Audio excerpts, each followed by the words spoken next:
My sister texted, "Wire me $72,200 for my daughter's Sweet 16, along with photos of the venue, the dress, and a $7,000 cake." I texted back, "Get a job." 10 minutes later, Dad said, "Pay up, or you are no longer family." That night, I made one call, cancel it all. By 8:30 the next morning, my family's entire fake empire was in ashes. Before I continue this story, let me know where you are watching from in the comments below. Hit like and subscribe if you have ever been the family scapegoat who had to pay for the golden child's mistakes. I am sitting here tonight in my warmly lit living room, looking directly into the lens because I need to share my heart with you.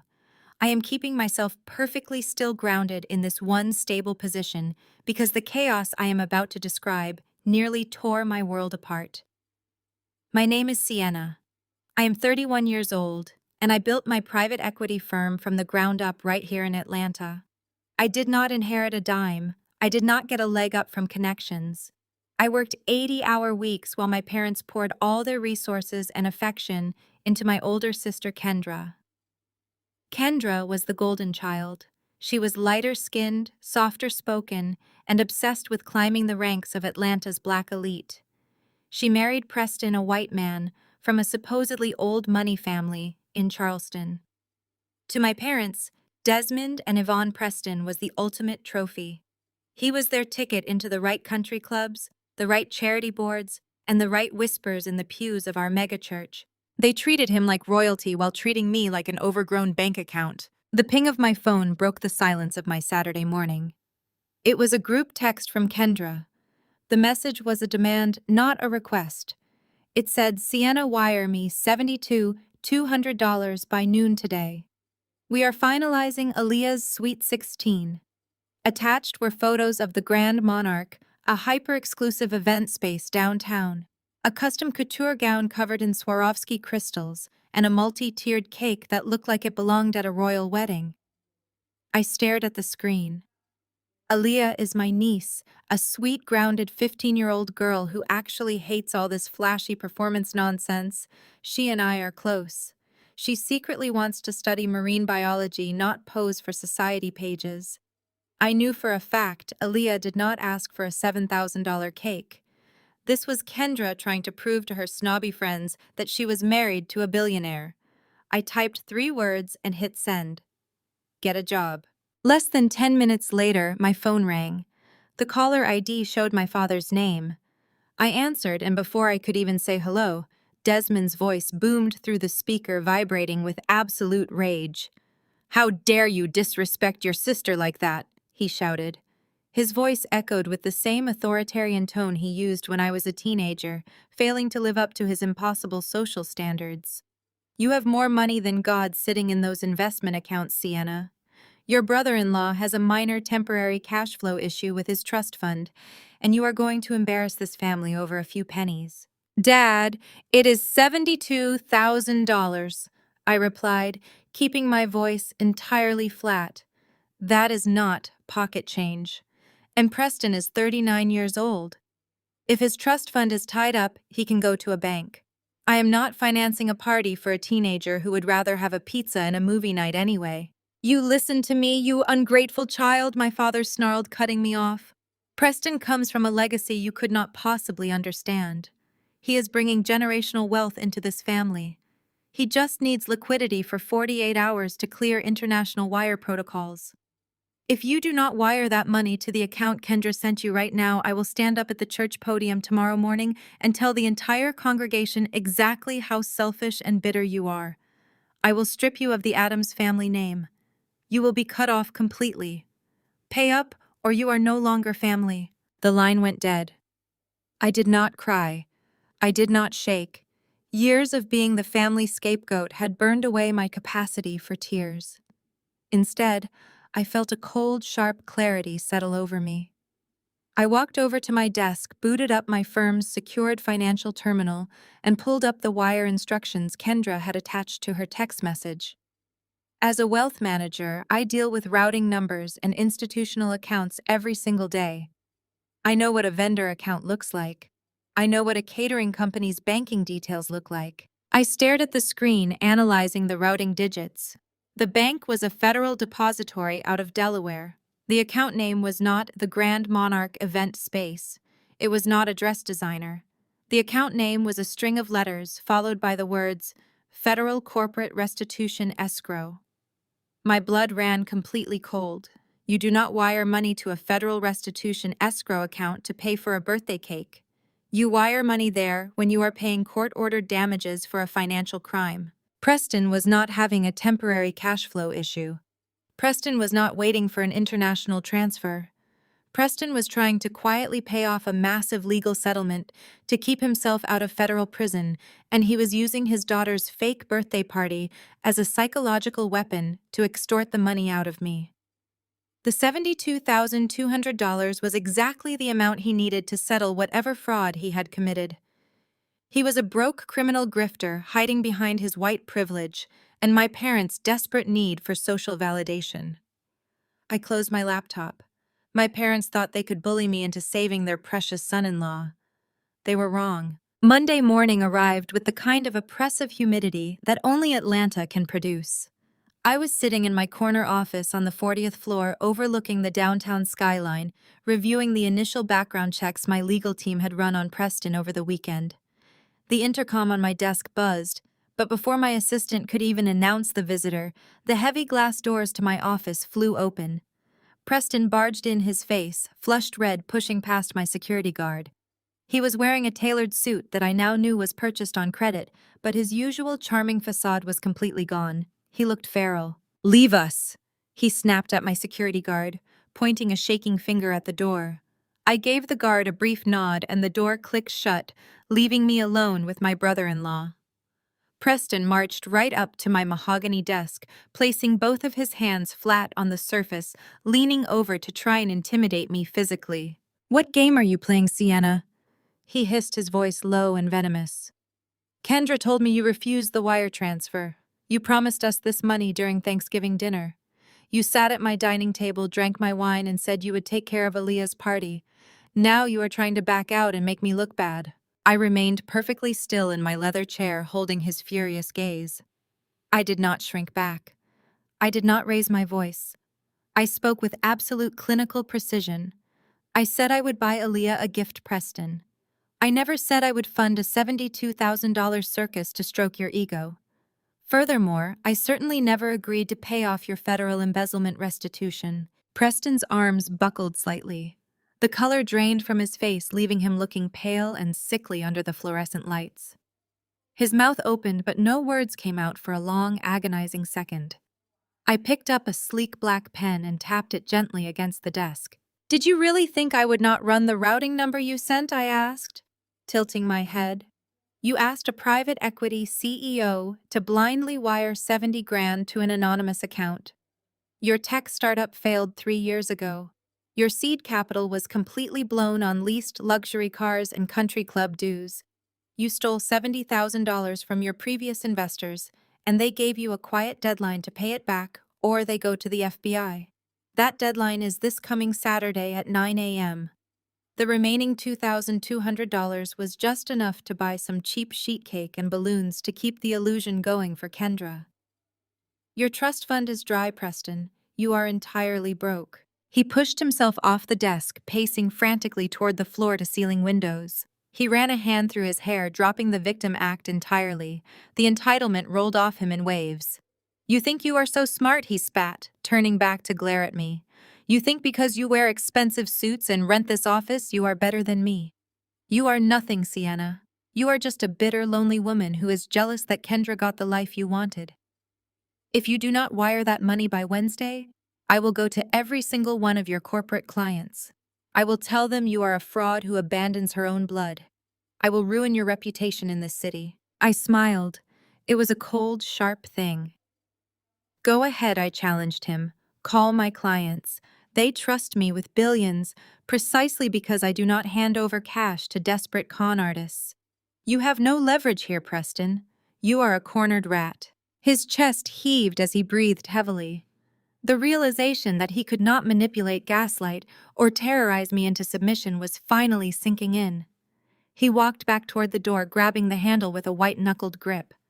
He paused, looking over his shoulder with a nasty, triumphant sneer. "You think you have won?" he said, his voice dripping with malice. "You think you are protecting your money. You do not know anything about your own family, Sienna. Your parents already took care of me. They know their place. They know how to treat a man of my pedigree. I do not need your pathetic charity." He threw the door open and stormed out, leaving the heavy glass to swing shut behind him. I sat in the silence of my office, the low hum of the air conditioning the only sound. His parting words echoed in my mind like a warning siren. Your parents already took care of me. They know their place. My stomach plummeted as the pieces snapped into place. Preston was not just desperate, he was confident. He had another source of funding. My parents, Desmond and Yvonne, had spent their entire lives obsessing over their financial image, but their actual liquid savings were tied up in their retirement. They did not have $70,000 sitting in a checking account ready to be wired. I grabbed my phone and dialed my lead investigator. "I need you to pull every public financial record attached to my parents' estate." I ordered, my pulse quickening. "Pull the property deeds, pull any recent lines of credit, check everything. They are financially entangled with Preston, and I need to know exactly how deep the rot goes." I stood up and walked to the window, looking out over the sprawling city of Atlanta. The sky was turning a bruised gray, signaling an approaching summer storm. My family had always treated me like an outsider because I refused to play their games of fake wealth and status. Now they had tied their survival to a white-collar criminal, all to maintain the illusion of black excellence mixed with old money prestige.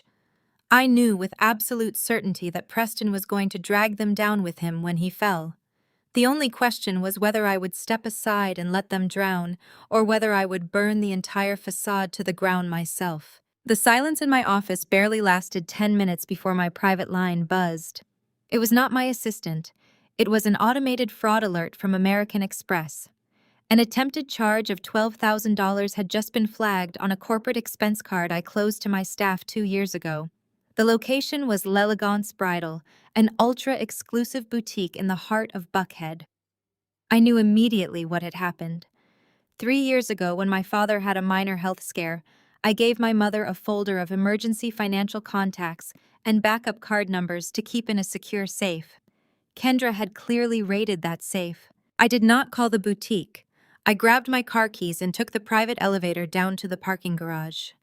The drive up Peachtree Road took 20 minutes, every traffic light giving me time to calculate exactly how far my family was willing to go to maintain their delusion. They were not just begging for money anymore. They were actively committing wire fraud and identity theft to fund a teenager's birthday party, all to cover up a white-collar crime. I pushed through the heavy glass doors of L'Elegance Bridal. The scent of expensive rose perfume and the soft hum of classical music hit me immediately. The boutique manager, a woman in a pristine black suit, was standing near the velvet-fitting pedestals, looking incredibly stressed. Sitting on a plush white sofa, sipping complimentary champagne, were my mother Yvonne and my sister Kendra. Standing on the pedestal in front of an array of mirrors was my niece Aaliyah. She was drowning in layers of heavy imported silk and hand-sewn crystals. She looked absolutely miserable, tugging at the stiff bodice of a gown she clearly hated. "Run the card again!" Kendra was snapping at the manager, her voice echoing harshly in the elegant space. "I told you it is a corporate account. My sister's firm handles our private events. The bank probably flagged it because of the high amount. Just push it through manually." The manager sighed, apologizing profusely. "I understand, ma'am, but the terminal is explicitly instructing us to confiscate the card and contact the issuer." "That will not be necessary," I said, stepping into the center of the showroom. My voice was calm, carrying easily over the classical music. The manager turned wide-eyed. Kendra froze, her champagne flute stopping halfway to her mouth. My mother stood up immediately, smoothing down her designer skirt, her face twisting into a mask of furious indignation. "Auntie Sienna," Aaliyah said softly, her shoulders slumping in relief. I walked directly to the manager and held out my hand. "Hand me the card, please. It belongs to my firm. and it was stolen from a secure family lockbox this morning. Kendra leaped up from the sofa, her heels sinking into the thick carpet. "You liar!" she shrieked. "You told me to use that card for emergencies. You said Aaliyah's party was a priority. You are just trying to embarrass me in front of these people because you are jealous." I did not even look at my sister. I kept my eyes on the manager, who quickly handed over the heavy metal credit card. I pulled out my phone, hit a speed dial number for my corporate banking liaison, and put it on speaker right there in the middle of the boutique. A polite voice answered immediately. "This is Sienna Adams," I said clearly. "I need you to permanently terminate the corporate card ending in 4482. Mark the account as compromised due to familial theft and decline any pending authorizations from Buckhead retailers." "Done, Miss Adams," the voice replied instantly. I ended the call and dropped the metal card into my purse. Kendra's face turned a mottled shade of red. She looked completely unhinged, grabbing her designer bag and turning to our mother for backup. Yvonne stepped forward. The matriarch of the Addams family was vibrating with a rage so intense she could barely form words. She marched right up to my face, her expensive perfume suffocating me. "How dare you do this to your own sister?" she hissed. "You march in here and humiliate us in front of strangers. You treat us like criminals." "You are criminals, Mom," I replied, keeping my tone dead level. "Using a stolen corporate card to buy a $12,000 dress is a felony. Kendra stole my financial information to fund a party she cannot afford because her husband is broke." The sharp crack of a hand striking flesh echoed loudly against the mirrored walls. My mother slapped me across the face with everything she had. Her heavy diamond rings scraped against my cheekbone, leaving a hot, stinging trail of pain. Aaliyah gasped, covering her mouth. The boutique manager let out a shocked noise and took 2 steps back. My head snapped to the side from the force of the blow, but I did not stumble. I did not raise my hand to defend myself. I slowly turned my face back to look at the woman who gave birth to me. Her chest was heaving, her eyes wild with a toxic obsession with status. "You are a disgrace to Black excellence," Yvonne screamed, her voice cracking. "You are a bitter, selfish girl who wants to see your own sister fail. Preston is out there making brilliant investments, securing generational wealth for this family. And you cannot even spare a fraction of your selfish little hoard to help them through a temporary transition. You are jeopardizing everything he has built because you are jealous of his pedigree. You will never be half the woman Kendra is." I felt the warm trickle of blood where her ring had cut the skin near my eye. I reached up calmly, wiping the drop away with my thumb. I looked at the blood, then looked directly into my mother's eyes. I saw the exact moment her rage turned into raw, paralyzing fear, because I did not shout back. I did not cry. I smiled. It was the kind of smile that promised absolute total ruin. I turned my gaze to Kendra, who was clutching her champagne flute like a lifeline, her face drained of all color. "Keep the dress," I said, my voice dropping to a chilling whisper. "But you might want to check the locks on the venue." I turned around and walked out of the boutique.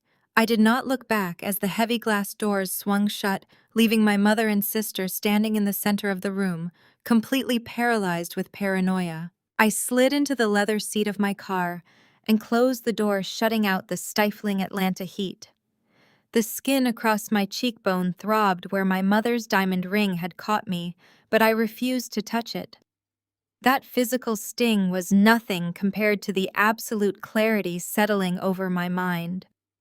My mother had just committed felony identity theft and assaulted me in a luxury bridal boutique over a teenager's party dress. People who possess genuine wealth do not risk federal prison for silk and rhinestones. They only risk federal prison when they are already staring down the barrel of a much larger gun. I engaged the Bluetooth in my car and dialed my lead forensic accountant, Marcus. He answered on the first ring. I told him I needed a complete asset tear down on my parents immediately. I did not care about their checking accounts or their country club dues. I needed to see the deed to the family estate in Cascade Heights. My parents had owned that massive brick colonial free and clear since I was in middle school. It was their ultimate pride and joy, the physical manifestation of their elite social status. If they were financially bleeding for Preston, I knew exactly where they would have sourced the capital. By the time I walked back into my downtown high-rise office, Marcus was already waiting at my conference table with a thick manila folder. He did not offer any polite greetings. He simply slid a stack of highlighted bank records and property deeds across the polished wood. "You were right," Marcus said, his voice grim. "They leveraged the house Sienna. All of it." I picked up the top document and scanned the heavily redacted lines. 3 years ago, precisely when Preston was supposedly launching his groundbreaking tech startup, Desmond and Yvonne Adams took out a massive home equity line of credit. They had quietly mortgaged their fully paid-off $1.5 million ancestral home to finance their white son-in-law's fake empire. They had bet their entire legacy on his perceived pedigree. I flipped to the next page, and the reality of their desperation hit me like a freight train. The line of credit was completely maxed out. Preston had drained every single cent they gave him to fund his lavish lifestyle and his failed business ventures. But that was not the worst part. "Look at the default notices," Marcus instructed, pointing to a red-flagged document at the bottom of the pile. "They have missed the last 4 payments. The commercial bank holding the note is preparing to file a notice of default. The grace period ends this Saturday at 9 in the morning." I stared at the timestamp on the banking documents. Saturday at 9 in the morning. The exact same day and time, Preston's former business partners had demanded their $70,000 in restitution to stop them from handing his embezzlement files over to the FBI. The numbers lined up perfectly. The pieces of the puzzle slammed together, forming a picture of betrayal so deep it momentarily took my breath away. The text message from Kendra demanding exactly $72,200 for Aaliyah's Sweet 16 was never about a party. The $12,000 attempted charge at the bridal boutique was a frantic backup plan when I refused the wire transfer. My entire family had orchestrated a coordinated psychological shakedown. They were using my niece's birthday as a Trojan horse to manipulate me into paying off Preston's criminal restitution. If Preston went down for federal fraud, the bank would immediately freeze all associated assets and accelerate the foreclosure on my parents' estate. My father Desmond, the man who had threatened to strip me of the family name and humiliate me at our mega church, was about to be homeless. My mother Yvonne, the woman who just slapped me across the face and called me a disgrace to black excellence, had secretly handed the keys to our family legacy over to a white con artist. And they expected me, the daughter they endlessly deemed too dark, too outspoken, and too independent, to blindly foot the bill and save them from their own toxic choices. They did not just want my money. They wanted my capital to clean up the mess they made by worshiping a man who saw them as nothing more than an easy mark. I looked at the header on the default notice. The debt was held by Southern Regional Fidelity, a mid-sized commercial bank based right here in Atlanta. They were a conservative institution, highly risk-averse, and completely terrified of bad PR. More importantly, my private equity firm managed over $200 million of their Tier 1 corporate pension portfolios. I possessed an immense amount of leverage in that particular building. I picked up my desk phone and dialed the direct line for the Vice President of Commercial Lending at Southern Regional.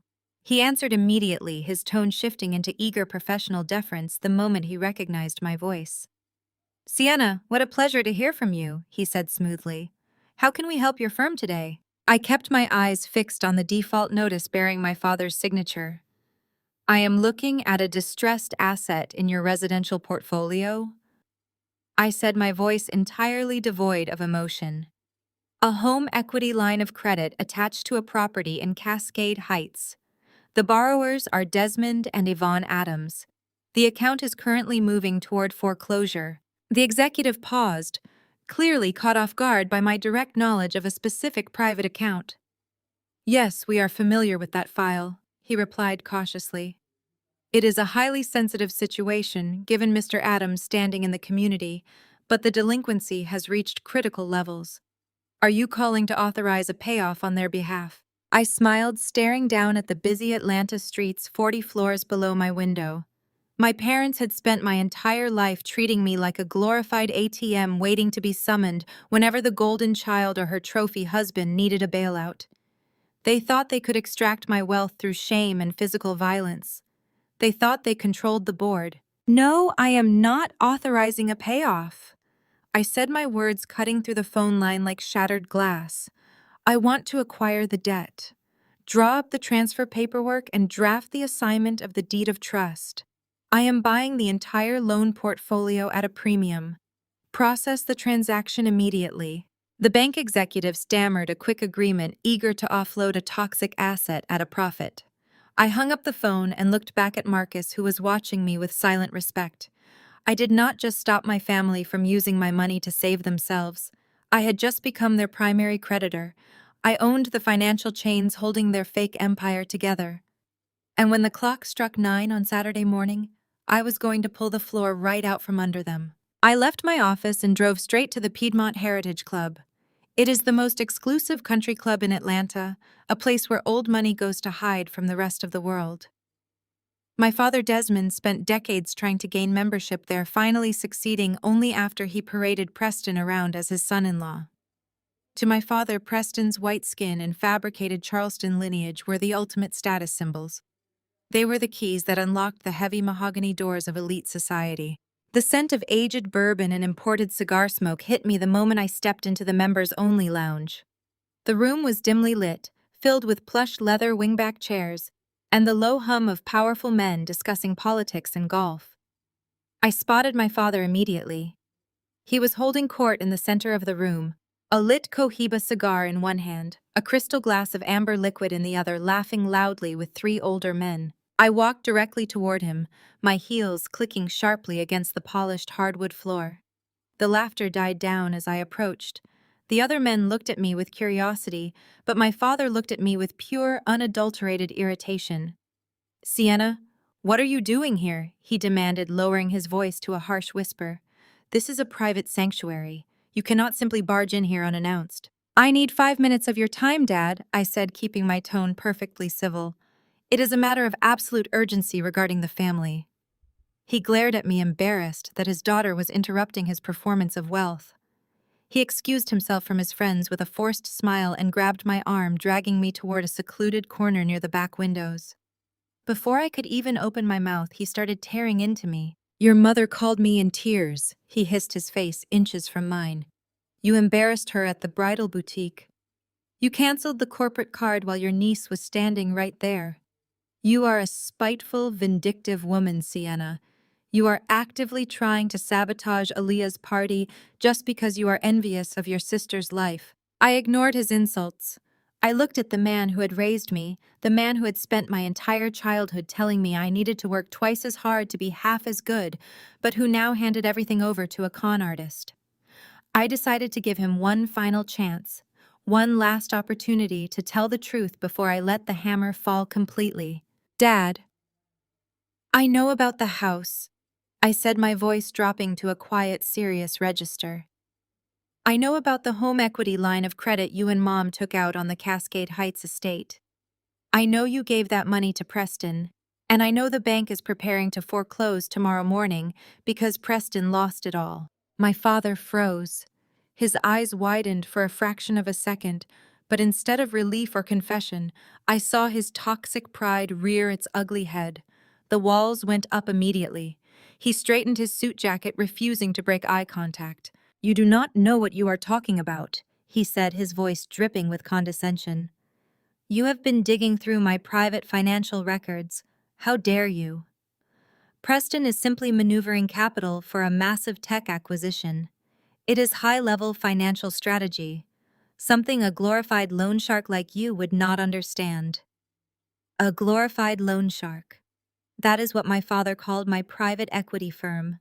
A firm that managed billions while he was secretly bankrupting our family legacy. "He is lying to you, Dad," I pressed, keeping my voice steady. "There is no tech acquisition. There is a federal corporate restitution escrow account. Preston embezzled money from his former employer, and he is using you to pay it back. He is a criminal. Ask me for help, Dad. Tell me the truth right now, and I will handle it. Just be honest with me." My father's face contorted with pure disgust. "Help from you," he spat. "I would rather lose everything than beg you for a dime." Preston comes from a flawless pedigree. He has generational wealth and connections you could only dream of. You are just an aggressive, abrasive girl who does not know her place. You will never have the grace or the class that your sister has. Preston is a good man going through a temporary transition, and we are proud to support him. Now get out of my sight before I have you thrown out." He turned around and snapped his fingers, signaling for the club manager who was standing near the bar. Arthur, a distinguished older man in a tailored tuxedo, hurried over. "Arthur," my father said loudly, making sure the surrounding tables could hear his display of power. "My daughter is trespassing and causing a disturbance. I want her escorted off the premises immediately, and I want a note placed on my account that she is never to be admitted as a guest again." Arthur stopped dead in his tracks. He looked at my father, then looked at me. A thin bead of sweat broke out on Arthur's forehead. What my father did not know was that Arthur's wealth management firm, the firm that handled his personal investments, and the country club's entire operational pension, was fully acquired by my private equity company 6 months ago. Arthur reported directly to me. "Mr. Adams?" Arthur stammered, his voice shaking slightly. "I cannot do that, sir." "What do you mean you cannot do that?" my father demanded, his voice rising in anger. "I am a platinum member of this club. I pay $30,000 a year for this privilege. I demand you remove her." Arthur swallowed hard, refusing to look at my father. He turned entirely toward me, offering a deep, respectful nod. "Miss Adams," he said politely, "is everything all right here? Do you need me to clear the lounge for you?" My father looked as though he had been physically struck. His mouth fell open, his gaze darting between Arthur and me in sheer bewilderment. He could not comprehend why the manager of his elite sanctuary was bowing to the daughter he had just called a glorified loan shark. "Everything is fine, Arthur," I said, my voice smooth and projecting clearly across the quiet room. "But my father is going to be facing some severe financial hardships by tomorrow morning. I would like you to close out his entire open bar tab and charge it directly to my black card. He is going to need the charity." My father's face went completely ashen. The ultimate humiliation had just been delivered in front of his peers. He looked at me, his eyes wide with a mixture of shock and dawning terror, as he finally realized the immense gap in power between us. He had no leverage. He had no control. He was standing in a building funded by my wealth, threatening me with a membership I could buy and sell before breakfast. I turned my back on him without another word. I walked out of the cigar lounge, leaving the heavy scent of smoke and shattered pride behind me. I stepped out into the humid Atlanta evening and slid into the back of my waiting Maybach. It was Friday night. The sun was dipping below the horizon, casting long, dark shadows across the city. Tomorrow was Saturday, the morning of Kendra's grand illusion, the morning the bank was scheduled to take my parents home. I pulled my phone from my purse. I had given them every opportunity to come clean. I had offered my parents a lifeline, and they had slapped my face and insulted my character to protect a white man who was actively robbing them blind. There was no more room for grace. There was no more room for mercy. I scrolled to the contact list I had compiled earlier that afternoon. I hit the call button for the general manager of the Grand Monarch event space. The phone rang twice before a cheerful voice answered. "Good evening, the Grand Monarch. How may I assist you today?" "This is Sienna Adams," I said, my voice devoid of any warmth. "I am the owner of the property holding your commercial lease. I need you to pull up the contract for the Sweet 16 event scheduled for tomorrow morning under the name Kendra Adams." "Yes, Miss Adams," the manager replied, her tone instantly shifting to high alert. "I have the file right here. What do you need?" "Do you cancel it?" I ordered. "Cancel the catering. Cancel the floral arrangements. Cancel the lighting decor and the photography crew. Terminate the contract for non-payment immediately." But Miss Adams, the manager, hesitated. "The event is less than 12 hours away. The family is scheduled for a final walkthrough at 8:30 tomorrow morning." "I know," I said, staring out the tinted windows as my car pulled onto the highway. padlock the front iron gates, and put a cancellation notice on the door. No one gets inside that building tomorrow. Cancel it all. I ended the call and let the phone drop into my lap. The hammer had officially fallen. Saturday morning broke with a heavy, humid stillness across the city of Atlanta.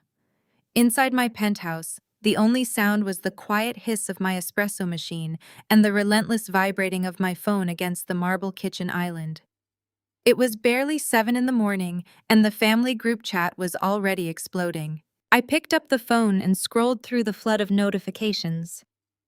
Kendra had been sending updates since 6 o'clock. There were photos of her sitting in a velvet chair holding a mimosa while a team of makeup artists hovered around her face.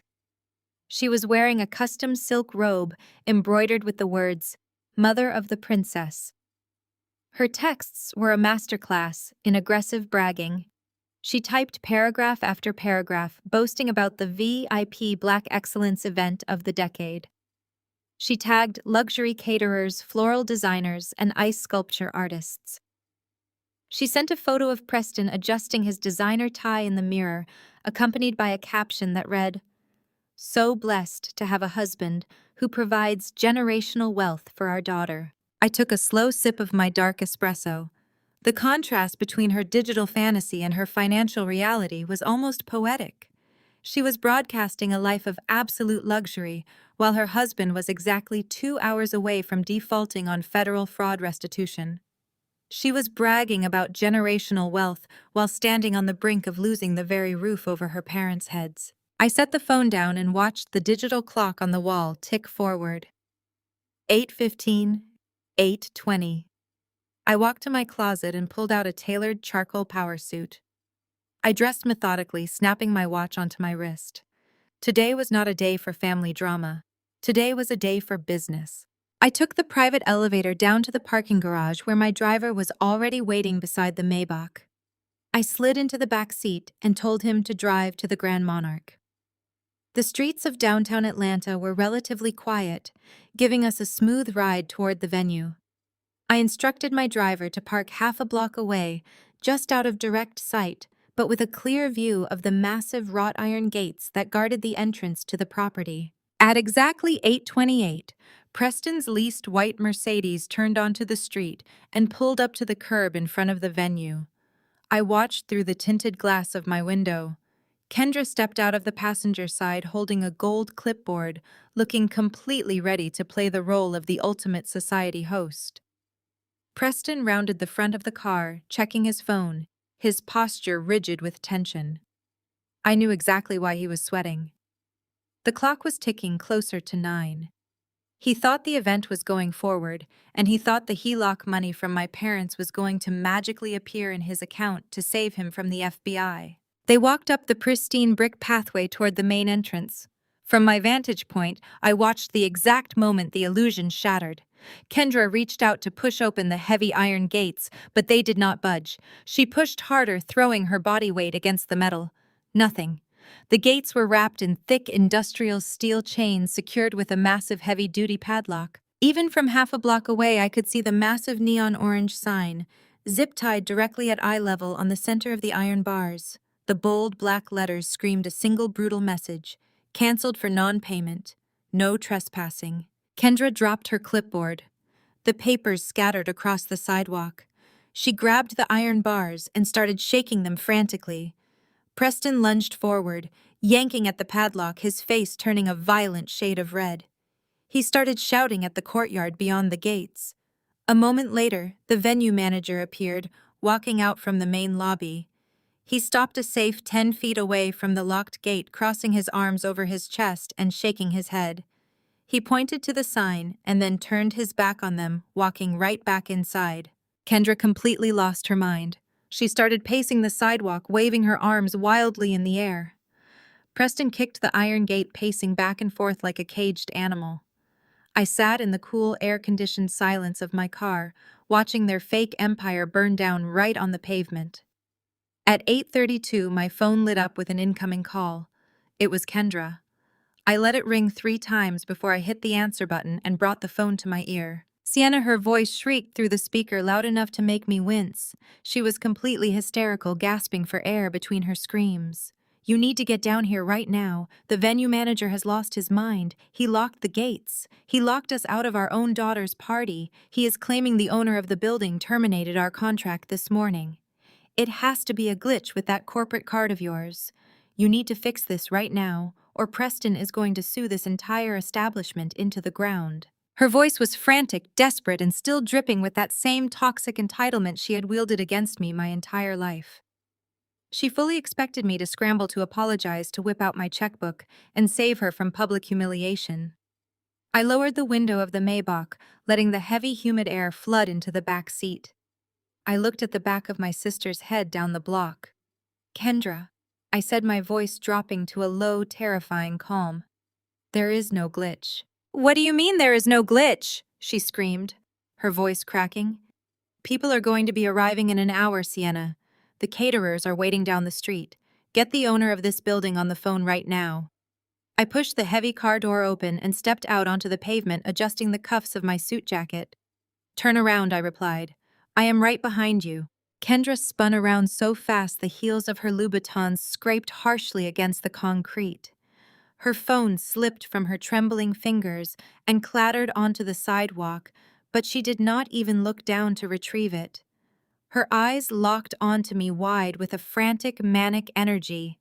At that exact moment, a silver Lexus SUV pulled up abruptly, directly behind Preston's parked Mercedes. The passenger door swung open, and my mother Yvonne stepped out into the humid morning air. She was already fully dressed for the event, in a tailored lavender suit, a wide-brimmed hat, shielding her face from the early sun. Seeing me standing there perfectly composed in my charcoal power suit seemed to ignite an immediate fire in both of them. They rushed toward me like a pair of synchronized predators, their faces twisted in identical masks of entitled rage. They did not see a successful woman or a sister or a daughter. They only saw a malfunctioning ATM that was currently ruining their flawless morning. Sienna, fix this right now. Kendra shrieked, her voice echoing down the empty city block. The florist is going to be here in 10 minutes. The caterers are waiting at the staging area around the corner. You need to call your bank and clear whatever security hold they put on your corporate card. This is extremely embarrassing, and I will not let you ruin my daughter's day. My mother marched up beside her, pointing a manicured finger directly at my chest. I warned you about playing these petty games, Sienna, she scolded, her tone dripping with absolute disdain. Aaliyah is going to be here soon with 50 of her friends. You are humiliating this family in front of Atlanta's absolute elite. Get on the phone with your wealth manager and authorize the payment immediately. I will not allow you to ruin your sister's Black Excellence event out of sheer jealousy. I did not reach for my phone. I did not blink. I simply looked past them. 10 feet away, Preston was losing whatever remained of his manufactured Southern charm. He was gripping the thick iron bars of the venue gates, shaking them with such violent force that the metal rattled loudly against the stone pillars. He was screaming through the bars at the venue manager, who was standing safely on the manicured lawn inside, his arms crossed and his expression entirely unbothered. Open these gates immediately! Preston bellowed, the veins in his neck bulging against his crisp white collar. You are in breach of contract. My lawyers will have your job for this. Do you know who I am? I am Preston Sterling. I will sue this entire establishment into the ground. I will own this building by Monday morning. The sheer irony of his threat almost made me smile. I smoothly stepped around my mother and sister, ignoring their escalating demands, and walked directly toward the iron gates. My private security detail, a heavily built former military operative named Vance, fell into step right behind me, his presence a silent but absolute warning. Preston heard my footsteps and whipped his head around. His face was slick with sweat, his eyes bloodshot and wide with panic. He looked at me, expecting the same blind subservience my parents gave him. Sienna, he snapped, breathing heavily. Tell this idiot to open the gates. The wire transfer for the remaining balance is processing. There is just a banking delay. Tell him who we are so we can get inside and set up. I stopped 3 feet away from him. The morning humidity was thick, pressing down on us, but I felt entirely cold. I reached into the sleek leather portfolio tucked under my arm and pulled out a thick manila folder. I held it out toward him. "You like to talk about contracts, Preston?" I said, my voice dangerously soft, cutting through the ambient noise of the city traffic. "You like to threaten people with your lawyers and your generational wealth. Why do you not read this one?" Preston snatched the folder from my hands, his movements jerky and aggressive. Kendra and my mother hurried over, crowding behind him to look over his shoulder. Preston flipped open the cover. The first page was printed on heavy watermarked legal paper. It was the master deed of trust and the commercial property record for the Grand Monarch. He scanned the heavy black text, his eyes darting back and forth across the legal jargon. He reached the bottom of the page where the ownership details were officially listed. His eyes locked onto the bold print. Sole owner and managing director Sienna Adams. Preston stopped breathing. The color completely drained from his face, leaving him looking like a hollow, terrified shell. Kendra peered over his shoulder, reading the same line. She let out a sharp, confused gasp. My mother stared at the paper, her mouth falling slightly open as her brain desperately tried to process the information. "There is no credit card glitch." "Kendra," I said, turning my gaze to my sister who was now trembling, "there is no banking delay, and the venue manager is not going to open those gates because he works for me. I own the Grand Monarch. I have owned the entire property for 2 years, and I am the one who ordered the cancellation of this event." "You cannot do that," Yvonne shrieked, stepping forward, her lavender hat tilting precariously. "We had a signed agreement. We put down a deposit." "You put down a fraudulent deposit," I corrected, my voice slicing through her delusion like a scalpel. "You attempted to run a charge on a stolen corporate account, but that is the absolute least of your problems today." I turned my attention back to the man sweating through his designer suit. "Is that not right, Preston?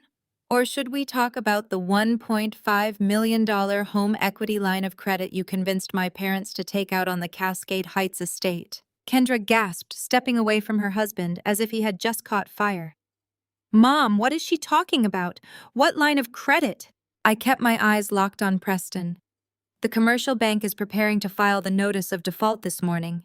I continued, mercilessly stripping away his final layers of deception. "You missed 4 payments.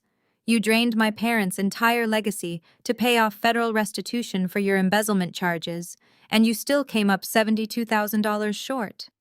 That was what the Sweet 16 money was really for, was it not? A desperate last-minute cash grab to keep yourself out of federal prison." Preston's hands began to shake violently. The folder slipped from his grasp, the heavy pages scattering across the sidewalk right next to Kendra's dropped phone. The aristocratic, refined gentleman my parents worshipped was completely gone.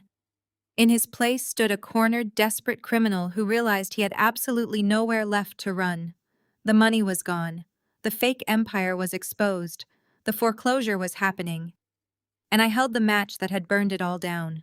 He stared at me, his chest heaving, his eyes entirely black with primal, unhinged rage. He let out a guttural, feral scream, a sound completely devoid of humanity. "You ruined everything," he roared, his face contorting into a mask of pure violence. He lunged at me, his hands reaching directly for my throat. I did not even flinch.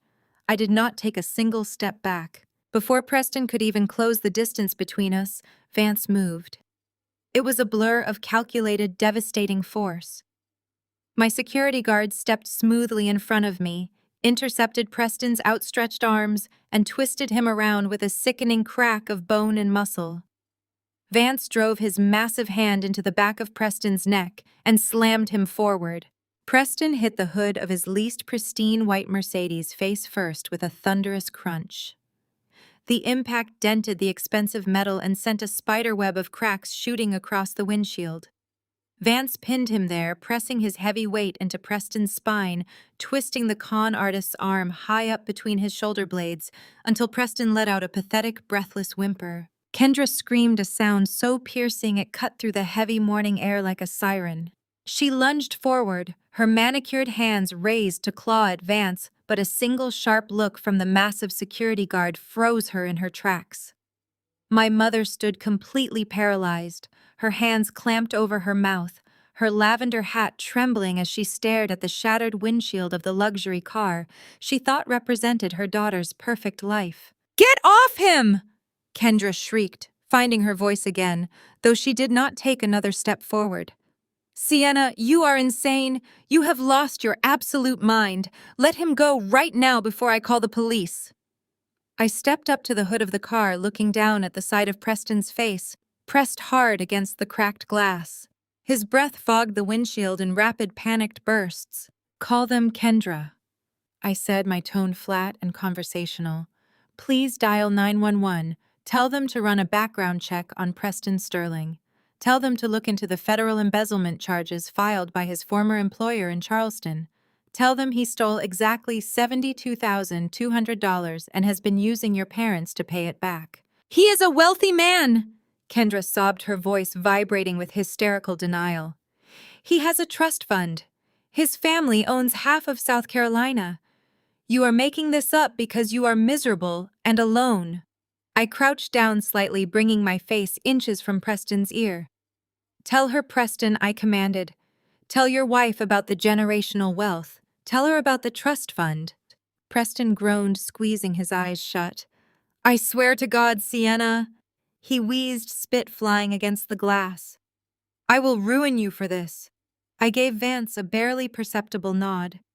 The security guard shifted his weight slightly, pulling Preston's arm just a fraction of an inch higher. A sharp, agonizing yelp tore from Preston's throat.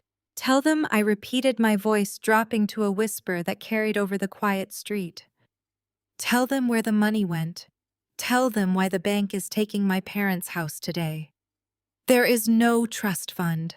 Preston choked out the words tumbling from his mouth in a desperate rush of pain and cowardice. "There is no family money. My parents were broke. I made it up. I made it all up to get the loan from Desmond." The silence that followed was absolute. It was so profound that I could hear the distant hum of traffic from the interstate. Kendra's face contorted into a mask of pure terror, but her brain simply refused to accept the collapse of her reality. She started shaking her head violently, her heavy false eyelashes fluttering as she backed away from the car. "No," Kendra yelled, pointing an accusing finger at me. "No. He is lying because your thug is hurting him. You orchestrated this, Sienna. You forged those property papers. You made up this whole embezzlement story to frame my husband. You are just jealous because I am the one who got the fairy tale, and you are just a bitter, lonely woman with a checkbook." Before I could even respond to her pathetic delusion, the heavy thud of a car door slamming echoed across the pavement. We all turned. The rear passenger door of the dented Mercedes was wide open. Aaliyah stepped out onto the sidewalk. She was wearing a casual tracksuit, her hair pulled back into a messy bun, looking completely unlike the spoiled, privileged princess her mother constantly forced her to be. She was holding her phone in her hand, staring at the scene unfolding in front of her. Kendra immediately shifted into her overbearing mother persona. "Aaliyah, get back in the car this instant. Your aunt is having a psychological breakdown and we are leaving." Aaliyah did not move. She looked at her father pinned against the hood of the car. She looked at her grandmother clutching her designer purse like a life preserver. And then she looked at her mother. With a slow, deliberate motion, Aaliyah raised her arm and threw her expensive phone directly onto the concrete sidewalk. The screen shattered with a sharp crack, identical to the sound of her father hitting the windshield. "Auntie Sienna is right," Aaliyah said, her teenage voice remarkably steady and entirely devoid of the entitlement her mother had tried to instill in her.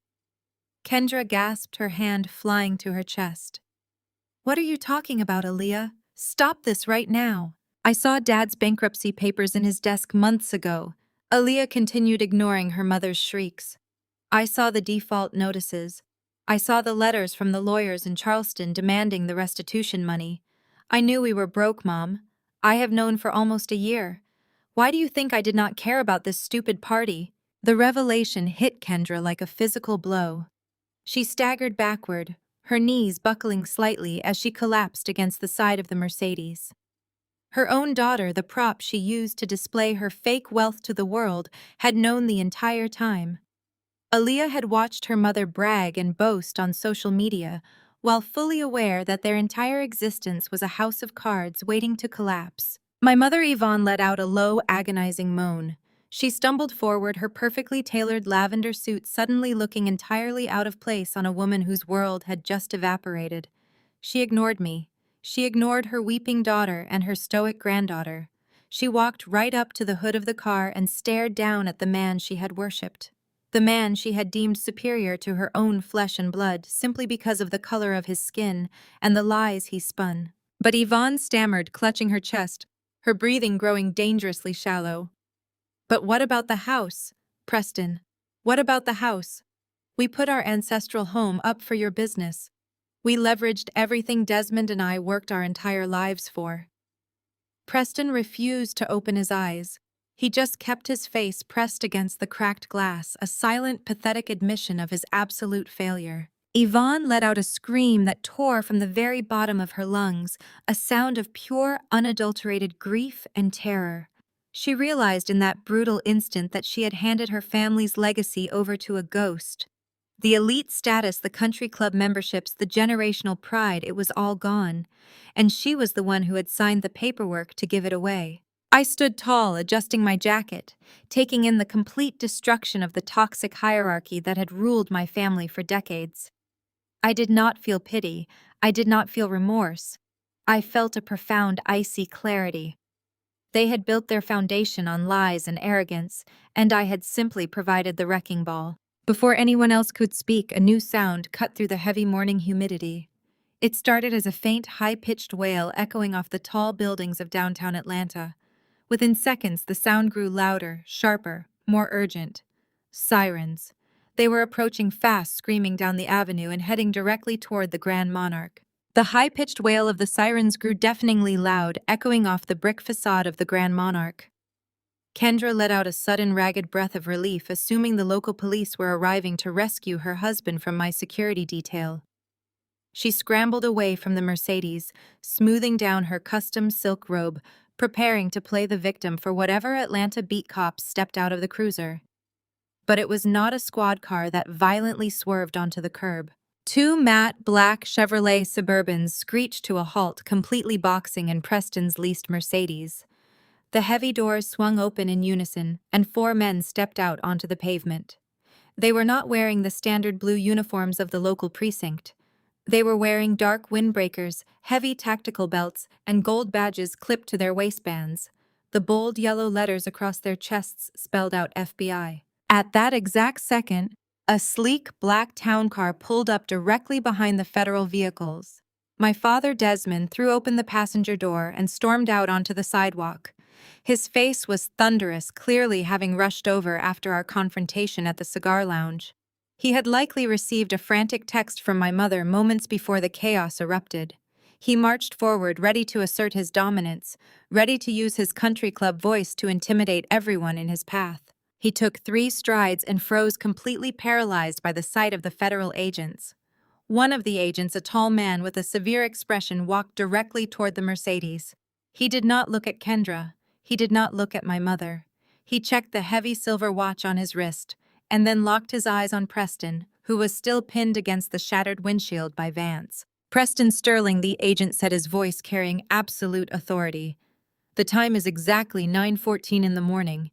Your restitution escrow account remains empty.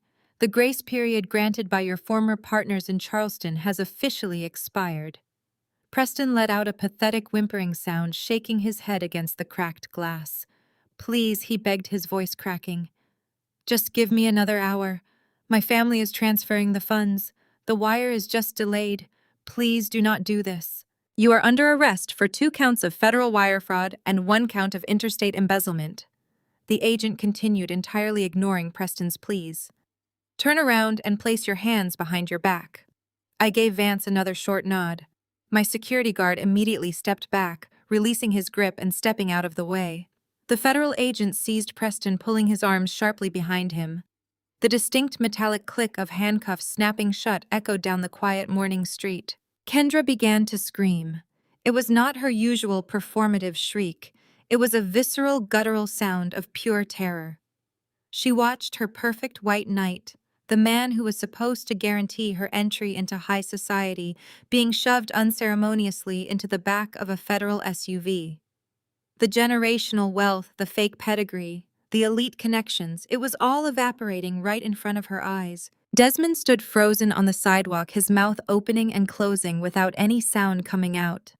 The reality of his financial ruin was crashing down on him, but he was too stunned to articulate a single word. My mother, however, did not freeze. Her brain simply snapped.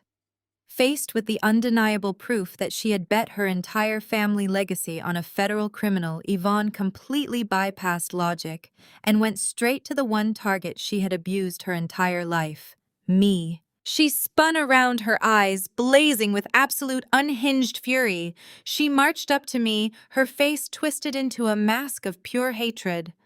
"You did this!" she screamed, spittle flying from her lips. "You let this happen, Sienna. You knew the deadline. You knew what was at stake. You have millions of dollars sitting in your accounts. $72,000 is absolute pocket change to you. You could have written a check and made all of this go away." I looked at the woman who gave birth to me. She was watching her son-in-law being hauled away to federal prison for stealing money, and her first instinct was to blame her own daughter for not financing his crime. "I am not a bank for criminals, Mom," I said, keeping my voice terrifyingly calm. "I did not force him to embezzle money. I did not force him to lie to you. And I certainly did not force you to sign away your own home to pay for his mistakes. You made your choice. You chose his fake pedigree over my hard work. You chose to protect him instead of me." She raised her hand as if she was going to strike me again, just like she had at the bridal boutique. But Vance took one step forward, crossing his arms over his chest. My mother froze, dropping her hand to her side, but her venom did not stop. "You are a monster," she hissed, tears of rage streaming down her face. "You ruined your sister's life today out of pure spite. You destroyed our family. We gave everything to support Preston's business, and you just stood by and let the federal government take him away." Desmond finally found his voice. He stumbled forward, looking like a deflated, terrified old man. The country club arrogance had been completely wiped from his features. He looked past me, staring at the black SUVs as they merged back into traffic, taking Preston away. "His business," Desmond whispered, his voice shaking uncontrollably. "Yvonne, the business was fake. The tech acquisition was fake." He turned his wide, panicked eyes toward my mother. "The default notice. The bank deadline. It was today." Yvonne clamped a hand over her mouth, the last shred of her delusion finally shattering. "We missed 4 payments." Desmond continued, his breathing becoming ragged and shallow. "The grace period ended this morning. If Preston does not have the money, if Preston is going to prison." Desmond grabbed his own hair, pulling at it in sheer panic. "The house. Yvonne, the bank is going to foreclose today. They are going to take the ancestral home. We are going to lose Cascade Heights." The weight of his words hung in the humid air, heavy and suffocating.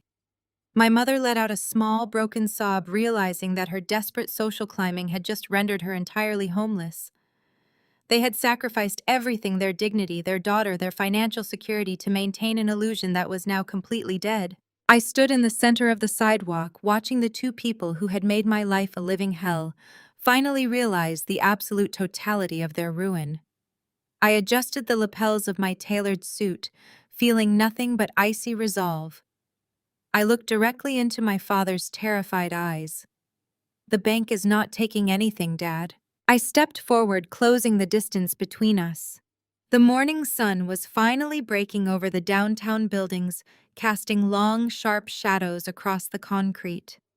I unclasped the secondary compartment of my leather portfolio. My father watched my hands with the wide, terrified eyes of a man standing on the gallows. He had spent his entire life commanding rooms, dictating terms, and crushing anyone who dared to question his authority. Now he was just an aging man sweating through his expensive linen suit, watching his entire legacy evaporate in the morning humidity. I pulled out a thick, bound stack of financial documents. The cover page bore the unmistakable logo of the commercial lender that had serviced their home equity line of credit. I tapped the heavy paper against my palm. The rhythmic slapping sound was the only noise on the sidewalk outside the Grand Monarch. "I bought your debt yesterday afternoon at a significant premium," I said, my voice projecting clearly in the heavy air. When the bank flagged the account for imminent default, I made a direct call to their distressed asset division. They were more than happy to offload a toxic loan, especially one tied to a federal embezzlement investigation. Desmond stared at the stack of papers. The color continued to drain from his face, leaving his skin a sickly grayish hue. "You bought the debt," he whispered, his voice cracking. He sounded like a confused, terrified child. "I am the bank now, Dad," I said, delivering the words with absolute surgical precision. "I hold the paper. I own the deed of trust to Cascade Heights.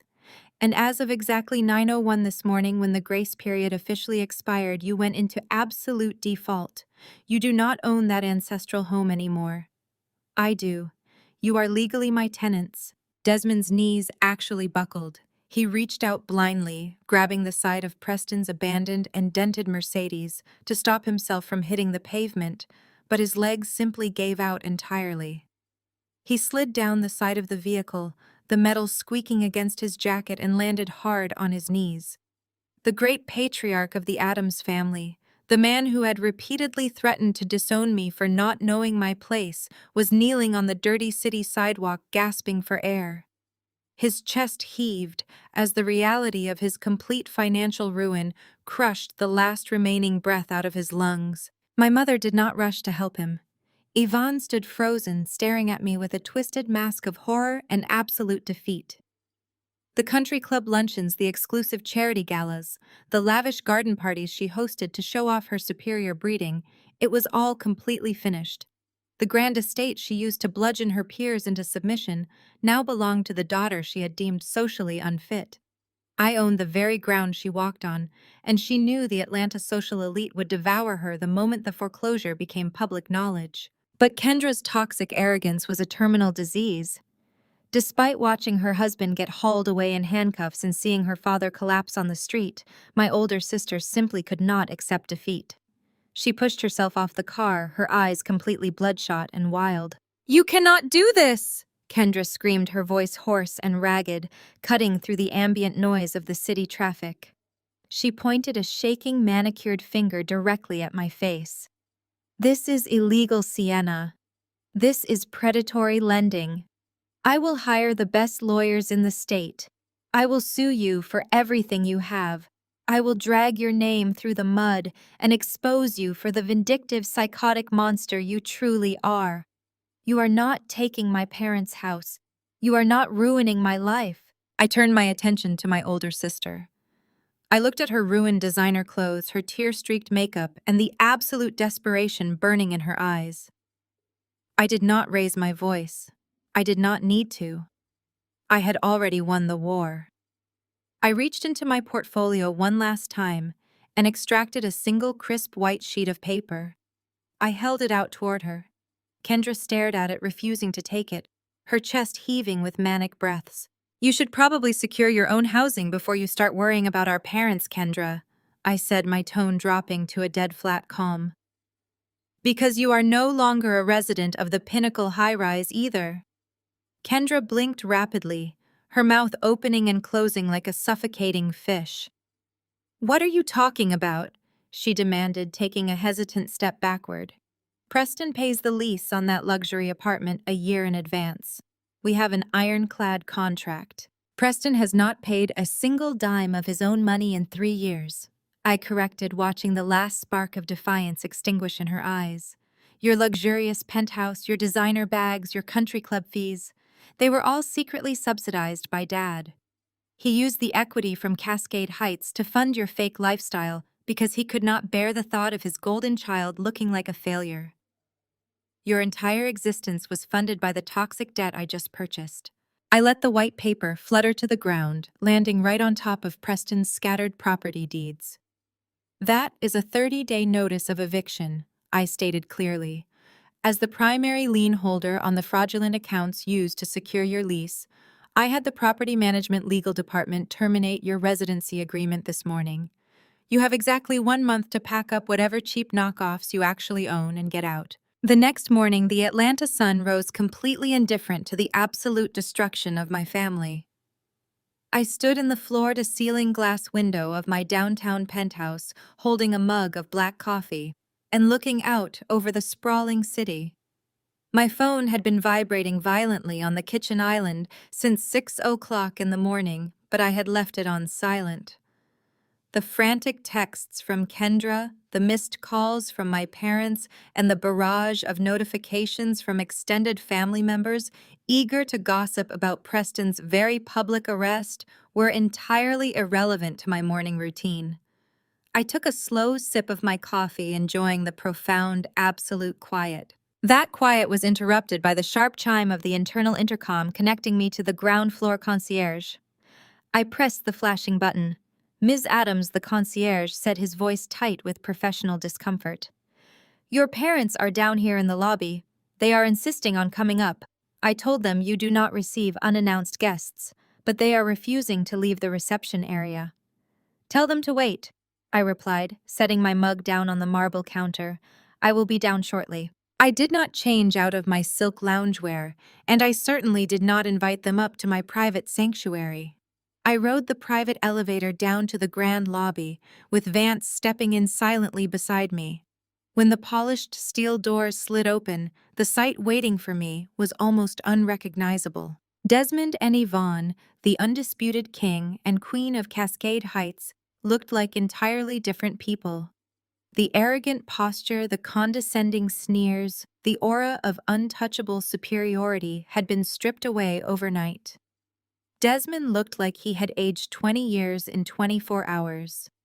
He wore a wrinkled polo shirt and slacks that looked like they had been slept in. His shoulders were slumped, his hands trembling slightly at his sides. My mother was completely devoid of her usual immaculate glamour. She wore no makeup. Her hair was pulled back into a severe, harsh bun, and her eyes were swollen and red-rimmed. They did not march up to me with demands. They did not point fingers or shout about disrespect. They approached the polished mahogany concierge desk with the slow, hesitant steps of beggars. "Sienna," my mother began, her voice wavering, attempting a soft maternal tone I had not heard directed at me since I was a toddler. "Thank God you came down. Please, sweetheart, we need to come upstairs. We need to talk to you privately." "We can talk right here," I said, resting my hands flat on the cool mahogany surface of the desk. Vance stood a foot behind my right shoulder, a massive silent deterrent ensuring they kept their distance. "What do you want, Yvonne?" My mother flinched at the use of her first name, but she swallowed her pride desperately. "Sienna, everything is gone." "The bank agents came to the house yesterday evening. They locked the gates. They changed the security codes. We had to spend the night at a cheap motel near the highway. Preston's accounts are frozen, and Kendra is a complete wreck." She reached out across the desk, trying to grab my hand, but I smoothly pulled it back out of her reach. "You are our daughter, Sienna," she pleaded, her voice rising in pitch, echoing slightly in the vast, empty lobby. "We have nowhere else to go. You have this massive, beautiful penthouse. There is more than enough room for us here. We are your parents. You know how our community works. You know the duty of a Black daughter is to care for her aging parents when they fall on hard times. You cannot turn your back on your own flesh and blood." I stared at her, letting the absolute hypocrisy of her words hang in the air. "My duty?" I repeated, my voice dangerously even. "You want to talk about duty now. Where was your maternal duty when you forced me to take out student loans while you bought Kendra a luxury car? Where was your duty to your flesh and blood when you called my business a pathetic little hobby in front of your country club friends? Where was your duty when you leveraged the house I grew up in to fund a white con artist who was actively stealing from a corporate firm?" Desmond finally spoke, his voice a raspy, broken whisper. "We made a mistake, Sienna. A terrible, catastrophic mistake. I was blinded by Preston. I wanted the prestige he promised us. But we are ruined. I have no liquid capital left. My retirement accounts were drained to cover Preston's first round of restitution payments. We have absolutely nothing. You are our only hope. Please let us move in. We will stay out of your way. I am not running a charity shelter for people who spent my entire life treating me like garbage, I said cleanly, severing their delusion. You are not moving into my home. You will not sleep in my guest rooms. You will not bring your toxicity into the one place I built entirely without you. My mother let out a sharp, dramatic sob, clutching her chest. You are going to leave us on the street. You are going to let your own mother and father become homeless. No, I said, reaching into the pocket of my silk robe. I am a businesswoman, and I have a business proposition for you. I pulled out a crisp stapled packet of paper and slid it across the mahogany desk. Desmond looked down at it, his tired eyes squinting to read the bold black text at the top of the page. It was a standard commercial and residential lease agreement. Since I am the sole owner of the Cascade Heights estate, I have the right to lease the property to tenants of my choosing, I explained, tapping my manicured nail against the signature line. You want to stay in your ancestral home.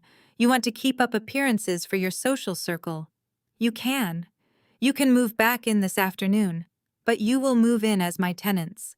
Desmond picked up this contract, his hands shaking so violently the paper rattled.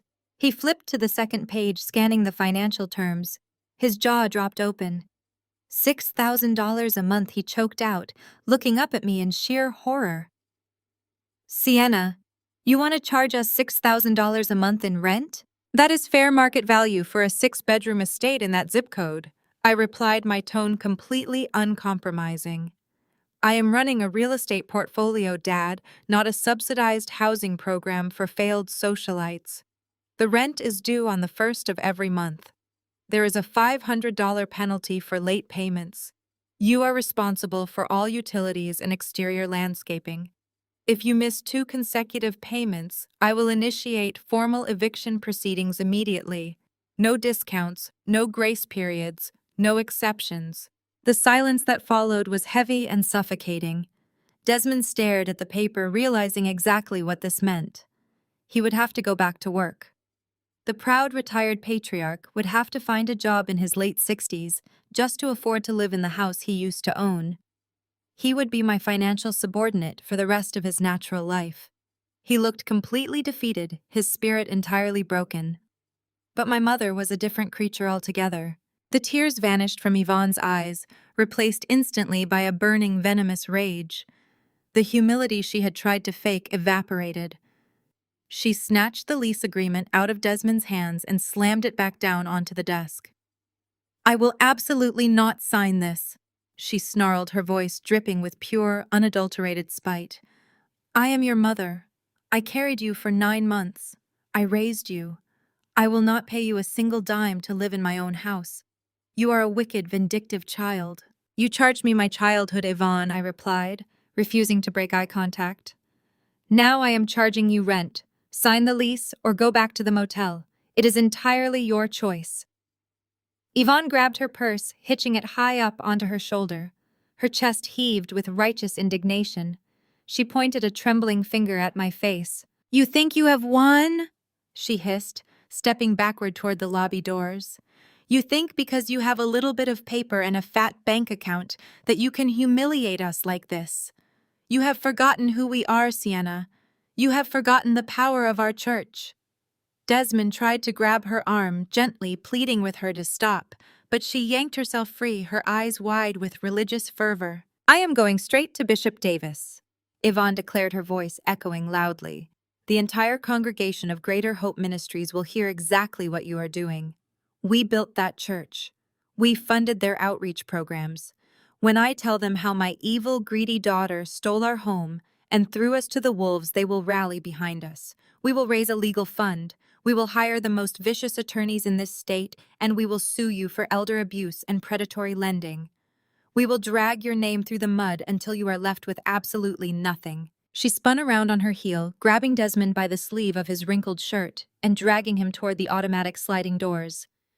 I am going to destroy you, Sienna, she screamed over her shoulder as the glass doors parted. May God strike you down for what you are doing to your own family. The glass doors slid shut behind them, cutting off her tirade, leaving the lobby in absolute silence once again. I stood at the concierge desk, looking down at the unsigned lease agreement. I picked up the packet of paper and handed it to the concierge, who was staring at me in stunned silence. "Keep this behind the desk," I instructed smoothly, turning back toward the private elevator. "They will be back by Tuesday." Tuesday came and went exactly as I had predicted. No signed lease agreement arrived at the concierge desk. Instead of accepting the reality of their situation, my family chose to declare a completely unhinged public war. By Wednesday morning, the digital assault officially began. Kendra had always craved the spotlight, and she finally found her perfect role playing the tragic victim. She bypassed reality entirely and launched a highly coordinated, heavily edited campaign across all her social media platforms. She sat on the edge of a cheap motel bed wearing zero makeup to appear fragile, clutching a crumpled tissue in her trembling hands. She sobbed directly into the camera lens, accusing me of orchestrating a massive criminal conspiracy. She told her hundreds of thousands of followers that I was a bitterly jealous spinster who had framed her innocent husband for corporate fraud out of pure spite. She claimed I used predatory legal loopholes to steal our elderly parents' ancestral home, leaving them destitute and terrified on the street. She painted herself as a heartbroken mother fighting against a tyrannical billionaire sister. The tears were fake, the narrative was entirely fabricated, but the internet devoured it instantly. My mother, Yvonne, took the analog route, utilizing the one domain where she still held absolute power. She stood at the pulpit of Greater Hope Ministries during their heavily attended Wednesday night service. Bishop Davis hovered right behind her, offering his sanctimonious support, while Yvonne wept openly into the microphone. She painted a picture of absolute biblical betrayal, comparing me to every villain in Scripture. She told a congregation of 2,000 people that the devil had taken hold of my soul and corrupted my mind with greed. She begged for their prayers, and more importantly, she begged for their financial donations to fund a legal battle against her own wicked flesh and blood. The church community predictably swallowed every single lie without asking for a shred of proof. They immediately began organizing prayer vigils and legal defense fundraisers for the poor displaced Adams family. By Thursday afternoon, the coordinated attack breached the walls of my corporate life. Kendra's video had gained over 4 million views. The hashtag demanding justice against my firm started trending locally. My executive assistant walked into my office looking visibly pale, carrying a tablet displaying the crashing metrics of our firm's public sentiment. The reception lines were flooded with angry calls from strangers. Then the internal calls started. Two of my primary investors requested an emergency teleconference. They were incredibly nervous. Wealth abhors bad optics, and being publicly accused of elder abuse and predatory lending by your own family is a terrible look for a managing director. They demanded to know how I planned to extinguish the fire before it impacted our quarterly acquisitions. My crisis management team paced around my private boardroom, sweating and throwing out panicked strategies. They suggested a public apology tour, a sympathetic counter-interview, or a quiet financial settlement to make the noise stop. I sat at the head of the long glass table, sipping sparkling water, entirely unbothered by the chaos filling the room. I silenced the executives by simply placing my glass down on the coaster. I told them we would not be releasing a single public statement. We do not fight narcissists in the comment section, and we do not negotiate with terrorists holding a smartphone. We fight them in federal court. I instructed my lead corporate counsel to draft a defamation lawsuit against Kendra, seeking damages that would absolutely obliterate her financially for the rest of her natural life. I had my forensic accountants compile the exact paper trail of the home equity line of credit, proving unequivocally that the borrowed money went directly to fund Kendra's luxury lifestyle and to pay Preston's initial embezzlement restitution. I gathered the sealed banking documents, the foreclosure notices, and the arrest warrants. Finally, I had my attorneys draft a massive cease and desist letter to Bishop Davis and the board of Greater Hope Ministries, attaching the forensic evidence of Preston's crimes. I gave the church a brutal ultimatum. If they continued to use their pulpit to spread defamatory lies about my business practices and solicit fraudulent donations, I would name the church in the lawsuit. I promised to subpoena their entire financial registry to see exactly where my mother's previous tithes had been going and to expose their complicity in a smear campaign. It was a cold, calculated corporate kill shot designed to legally suffocate the rebellion before the weekend. I was reviewing the final drafts of the legal filings on Friday evening when the intercom on my desk chimed. My receptionist sounded highly confused. She told me a young girl was in the lobby, refusing to leave until she spoke with me directly. I left the boardroom and walked out to the reception area. Standing by the heavy glass doors completely soaked from the evening rain was Aaliyah. She looked absolutely exhausted. She was shivering, wearing an oversized gray hoodie and clutching a worn canvas duffel bag tightly to her chest. She looked nothing like the polished, perfect prop Kendra constantly paraded around on social media. She looked like a terrified teenager who had finally reached her absolute breaking point. Aaliyah looked up at me, her eyes red and puffy, but her jaw was set with incredible determination. "Auntie Sienna," she whispered, her voice trembling but completely resolute. "Please let me stay here. I cannot go back to that motel room with her. She has lost her mind." I stepped forward, recognizing the immense bravery it took for her to walk through my doors after everything her mother had broadcast to the world. Aaliyah tightened her grip on her wet duffel bag, taking a step toward me. "I know what she is saying online." She continued, her voice gaining strength, echoing slightly in the quiet reception area. "I know she is trying to destroy you and ruin your company. But I have everything, Auntie. I recorded them in the motel room, planning the whole smear campaign. I recorded Grandma telling the bishop exactly how to hide the donation money from the IRS. Let me stay with you, and I will testify against all of them." I wrapped a thick cashmere blanket around Aaliyah's trembling shoulders and guided her straight into my private office. My executive assistant immediately brought hot tea while my legal team, who had been finalizing the defamation suits in the adjacent boardroom, shifted gears without missing a single beat. I sat beside my niece on the leather sofa listening as she poured out years of suppressed trauma. The digital audio files she transferred to my secure server were absolutely damning. They captured not just the current smear campaign being orchestrated by my mother and sister, but hours of vile verbal abuse Aaliyah had endured behind the closed doors of Kendra's luxury penthouse. Less than 40 minutes later, the heavy glass doors of the reception area crashed open. Kendra stormed into the executive suite looking completely unhinged. She had somehow bypassed lobby security by slipping into the private elevator behind a delivery courier. Her designer trench coat was soaked from the rain, and her face was twisted into a mask of pure feral rage. She shoved past my protesting receptionist and marched directly toward my office doors, leaving a trail of muddy water on the pristine corporate carpet. "Aaliyah, you get out here right this second!" Kendra screamed, her voice shattering the quiet professionalism of the entire executive floor. I stood up, signaling for Aaliyah to stay seated on the sofa. I walked to the doorway of my office, blocking the entrance with my body, just as Kendra raised her hand to push the heavy mahogany door open. She stopped short, her chest heaving as she glared at me. "Get out of my way, Sienna," she hissed, taking a hostile step forward. "That is my daughter.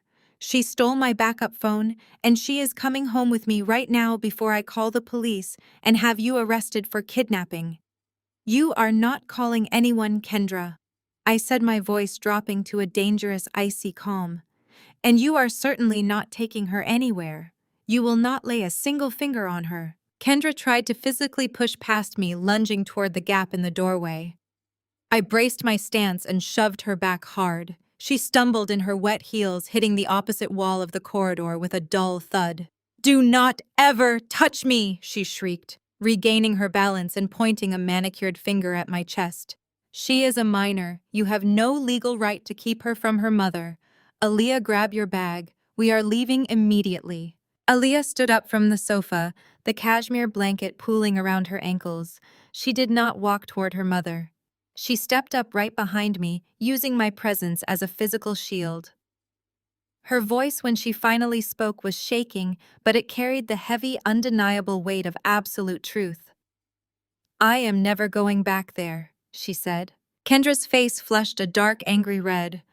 After everything I have done for you? She sneered, her upper lip curling in disgust.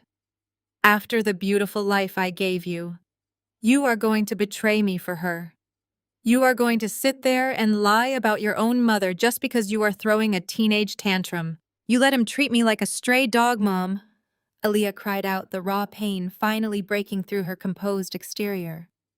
You let Preston hide me in the guest bedroom whenever his important white investors came over for dinner.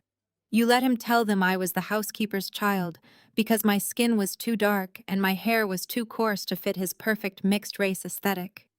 You stood there and smiled while he made me use the service elevator so his country club neighbors would not ask questions about the black girl living in his penthouse. The ugly reality of Kendra's fake life hung in the corridor, heavy and suffocating. The colorism, the deep-seated self-hatred she had harbored our entire lives, had been fully weaponized against her own flesh and blood. She had allowed a white con artist to treat her darker-skinned daughter like a dirty secret, just to maintain her proximity to his counterfeit wealth. She had sacrificed her child at the altar of high society. He was providing for us. Kendra shot back, her voice entirely devoid of maternal warmth or remorse. He put a luxury roof over your head. You had designer clothes and expensive private tutors. You just never knew how to be grateful. You were always too loud, always too difficult. You embarrassed him. He belonged in a federal prison, and you belong right next to him, I said, cutting off her vile justifications. You perpetuate the exact same generational curse our mother subjected us to. You picked a golden child to parade around, and a scapegoat to absorb all your toxic insecurity. But the cycle completely ends today. I will not let you destroy this girl the way Yvonne tried to destroy me. Kendra let out a harsh, mocking laugh. You cannot stop me, Sienna. I am her biological mother. The courts will laugh in your face. I will drag her out of here by her hair if I have to. Before she could make another aggressive move toward us, Marcus, my lead corporate counsel, stepped out of the adjacent boardroom. He walked calmly down the corridor holding a thick legal folder. He stopped right beside me and held a single document out toward Kendra. Kendra stared at the paper, refusing to take it. That is a petition for emergency temporary guardianship. Marcus stated, his tone devoid of any emotion. It has already been signed by Aaliyah and notarized by my staff.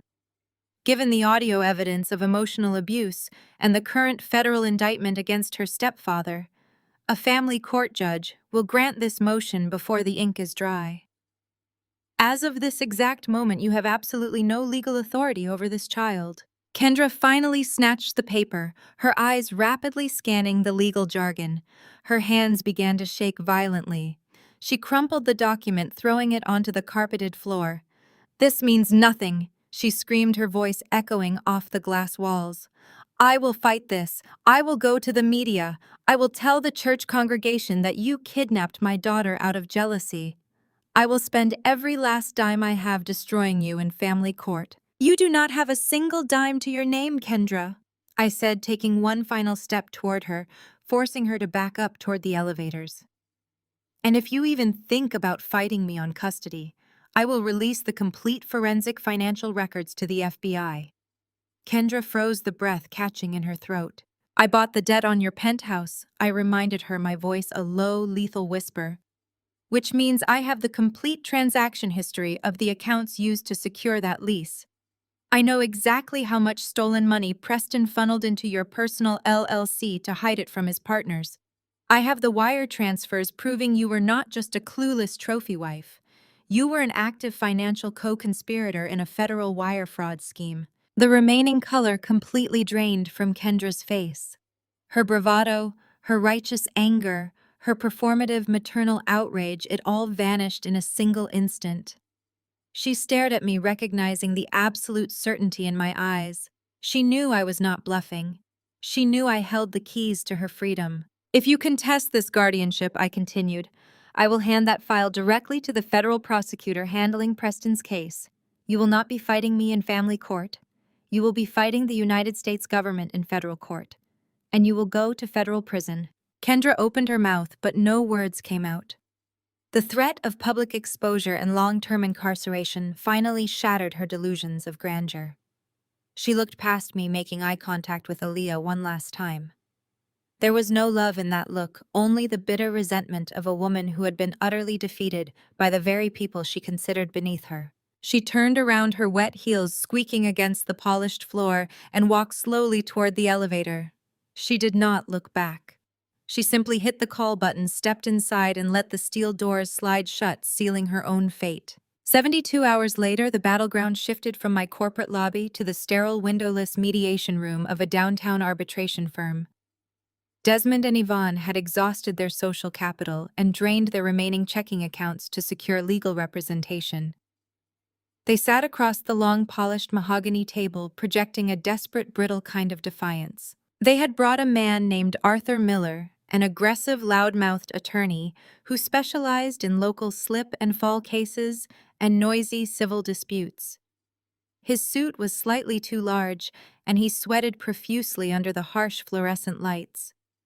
He had clearly been sold a narrative by my mother about a vulnerable elderly couple being victimized by a greedy corporate monster. He slammed his open palm against the table, rattling the plastic water cups to establish dominance. "My clients are the victims of a malicious and entirely illegal hostile takeover," Miller bellowed, pointing a thick finger at my side of the table. "You intentionally manipulated financial loopholes to steal the ancestral home of a respected pillar of the Atlanta community. We are filing a massive civil suit for elder abuse, predatory lending, and emotional distress. We demand the immediate nullification of this ridiculous commercial lease agreement and the unconditional return of the Cascade Heights deed. If you refuse, we will take this to a jury and bleed your firm dry." I sat perfectly still, my hands folded, resting on the cool wood. I did not blink. Beside me, Marcus, my lead corporate counsel, slowly opened his slim leather briefcase. He did not slam his fists. He did not raise his voice. He operated with the terrifying calm of an apex predator examining a cornered animal. "Mr. Miller?" Marcus began, his voice smooth and deadly quiet. The transaction was a standard commercial debt acquisition. Your clients took out a highly leveraged home equity line of credit. They failed to meet the repayment terms for 4 consecutive months. The primary lender issued 3 separate notices of imminent default. My client simply purchased the distressed asset at a premium and enforced the existing contractual terms. There is absolutely no legal precedent for voiding the transfer of the deed. You have no case. Yvonne leaned forward, her eyes blazing with the same manufactured religious fervor she had utilized at the church pulpit. "You think your fancy lawyers can talk your way out of this?" She spat, her voice dripping with venom. "The entire congregation of Greater Hope Ministries knows what you did, Sienna. Bishop Davis himself is praying for our victory. The community will not let you throw us onto the street. We will expose your wickedness to the entire world." "The community cannot save you from the federal government, Yvonne," I said, speaking for the first time. The silence in the room instantly deepened. The ambient hum of the air conditioning unit suddenly sounded deafening. I reached into my portfolio and extracted a single manila folder. I slid it across the smooth mahogany surface. It stopped exactly an inch from Desmond's trembling hands. "Open it," I instructed. Desmond hesitated. He looked at the folder, as if it contained a live explosive. He slowly reached out and flipped open the cover. Inside rested a stack of high-resolution photocopies of banking documents. The top page was a commercial bridge loan application originated by Preston's defunct tech acquisition firm. Miller leaned over his client's shoulder, his brow furrowing as he tried to decipher the corporate financial jargon. "What is this?" he demanded. "This has nothing to do with the lease agreement." "It has everything to do with it," Marcus countered seamlessly. "That is a fraudulent commercial loan document. Preston Sterling used it to embezzle $2.4 million from his investors. But Preston had terrible credit and 0 verifiable collateral. The bank required a guarantor to underwrite the risk." I watched the exact moment my father's heart stopped. He stared at the bottom of the page, where his own signature sat rendered in bold black ink. right next to Preston's. You wanted to be the great patriarch, Dad, I said, my voice devoid of any warmth. You wanted the prestige of a tech CEO son-in-law so badly that you blindly co-signed his bridge loan.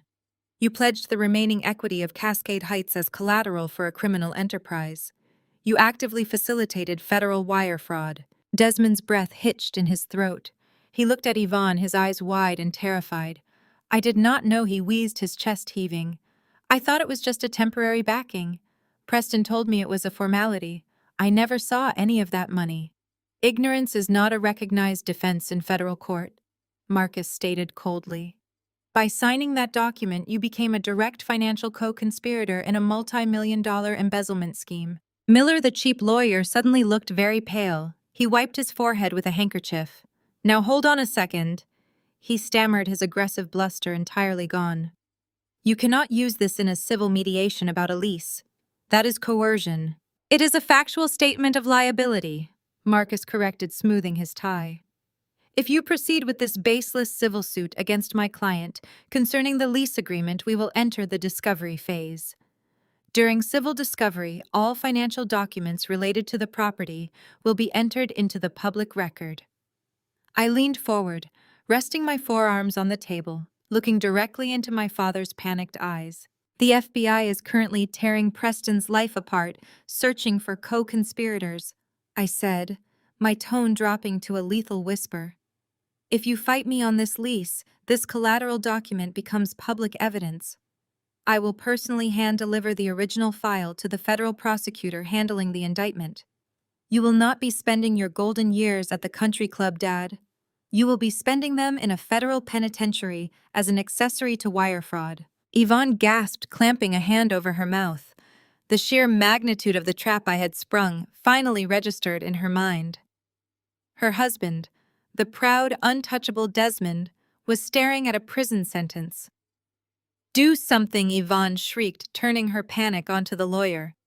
You are our attorney. Object to this. Tell them they cannot do this. Miller shrank back into his chair, furiously shoving his papers into his cheap briefcase. He was a small-time lawyer accustomed to bullying insurance adjusters. He was entirely unequipped to handle federal fraud implications and corporate assassins. I cannot represent you in a federal criminal investigation, he stammered, his voice shaking. I specialize in personal injury. You need a criminal defense team. I advise you to drop the civil suit immediately. Desmond stared at this man he had hired to destroy me. He looked at the forged documents bearing his signature. He looked at his wife, who was trembling uncontrollably, stripped of all her arrogant malice. The reality of his complete submission settled over him, crushing the last remnants of his pride. Shut up, Desmond whispered, his voice broken and hollow. He did not look at his wife. He did not look at the lawyer. He kept his eyes fixed on the mahogany table. Just shut up. You are fired. Get out of here. Miller did not need to be told twice. He grabbed his briefcase and practically ran out of the mediation room, leaving my parents entirely alone. Desmond slowly raised his head. His eyes were completely dead void of the fierce, tyrannical spark that had dictated my entire childhood.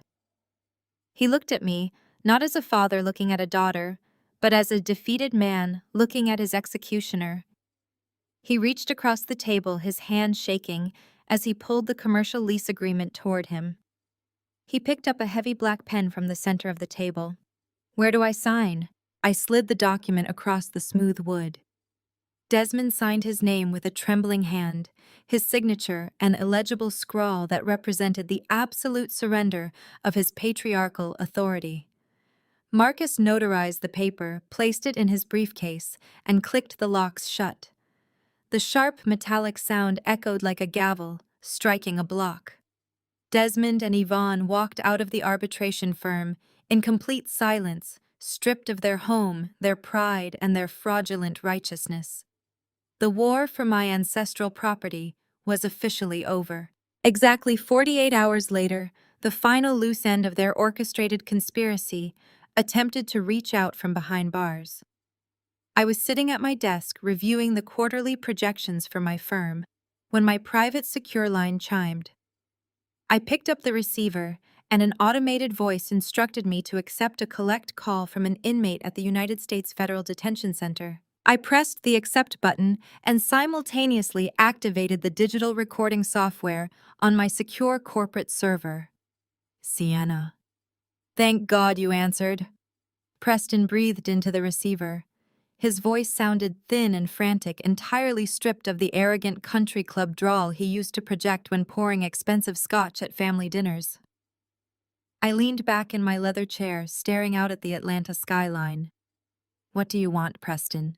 You are the only person who can help me, he pleaded, the desperation bleeding through the terrible audio connection. My assets are completely frozen. My partners have locked me out of the firm accounts. I need $100,000 for the bail bondsman, just 100 grand Sienna. That is pocket change for a managing director like you. I remained perfectly silent, letting him sweat in the dead air. I wanted to hear exactly how he planned to con his way out of a federal cage. Listen to me, he continued, his tone shifting into the rapid-fire pitch of a desperate salesman. I am not asking for a handout. I am offering a highly lucrative partnership. I still have access to the beta algorithms my old tech firm is developing. I know exactly which biotech startups they are acquiring next quarter. If you wire the bail money, I will give you the insider stock tips. You can short the market. We can both make an absolute killing before the SEC even blinks. You are sitting in a federal holding cell for massive wire fraud, and your brilliant strategy is to solicit me to commit federal securities fraud over a recorded prison line. I said, my voice dripping with absolute contempt. He scoffed a harsh, panicked sound. The feds are not listening to this call. They only care about drug cartels. Sienna, please, you have to get me out of here. The food is terrible. The inmates are animals. I do not belong in a place like this. I am a white-collar professional. If you are such a respected professional, why isn't your beautiful wife posting your bail? I asked, playing the bait perfectly. She has the luxury penthouse. She has the designer wardrobe you bought her. Why call the black sister-in-law you openly despised? Because that ungrateful bitch completely abandoned me, Preston snarled, the venom rising to the surface. The feds seized her personal accounts and she stopped answering my calls. After everything I provided for her. She knew exactly what I was doing, Sienna. Do not let her play the innocent victim. I leaned forward, my finger hovering over the volume dial. She knew about the stolen investor funds. Of course she knew, he spat.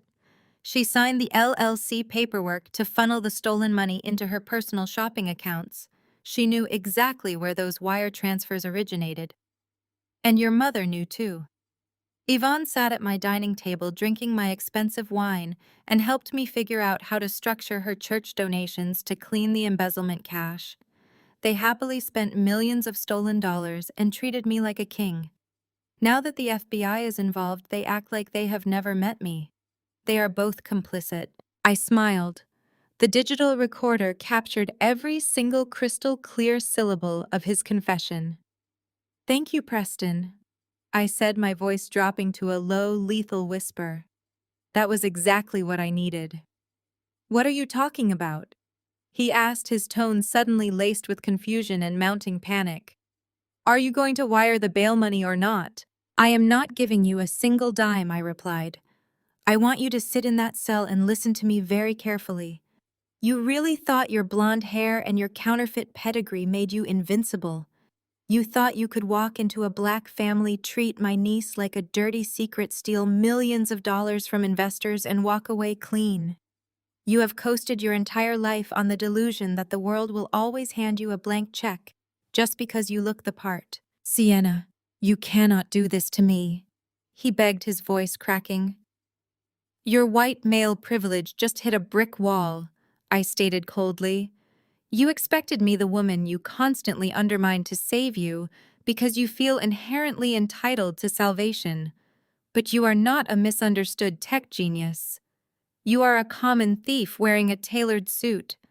Your privilege does not work in a federal cage, and I am going to make absolutely certain you stay there for a very long time. You bitch, he screamed, slamming his hand against the prison wall. I will ruin you. I will tell them everything. You already did, I said, and calmly disconnected the line.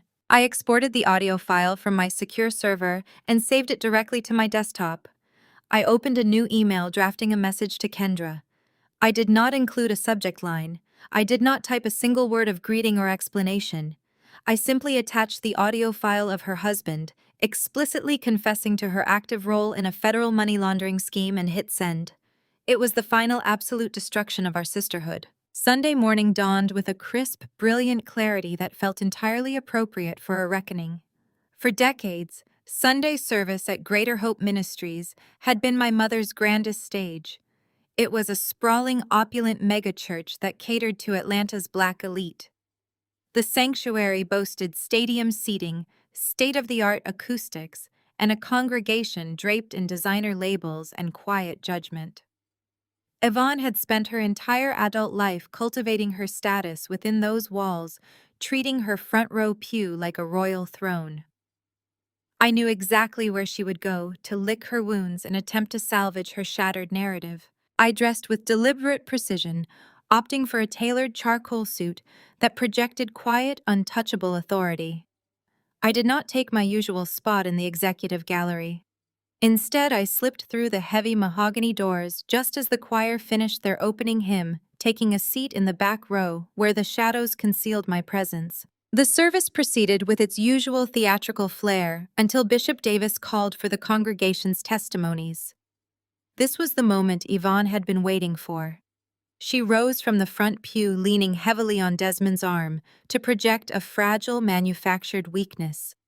Desmond looked completely hollowed out, a ghost of the domineering patriarch he had once been, but Yvonne's eyes still held a frantic, desperate spark.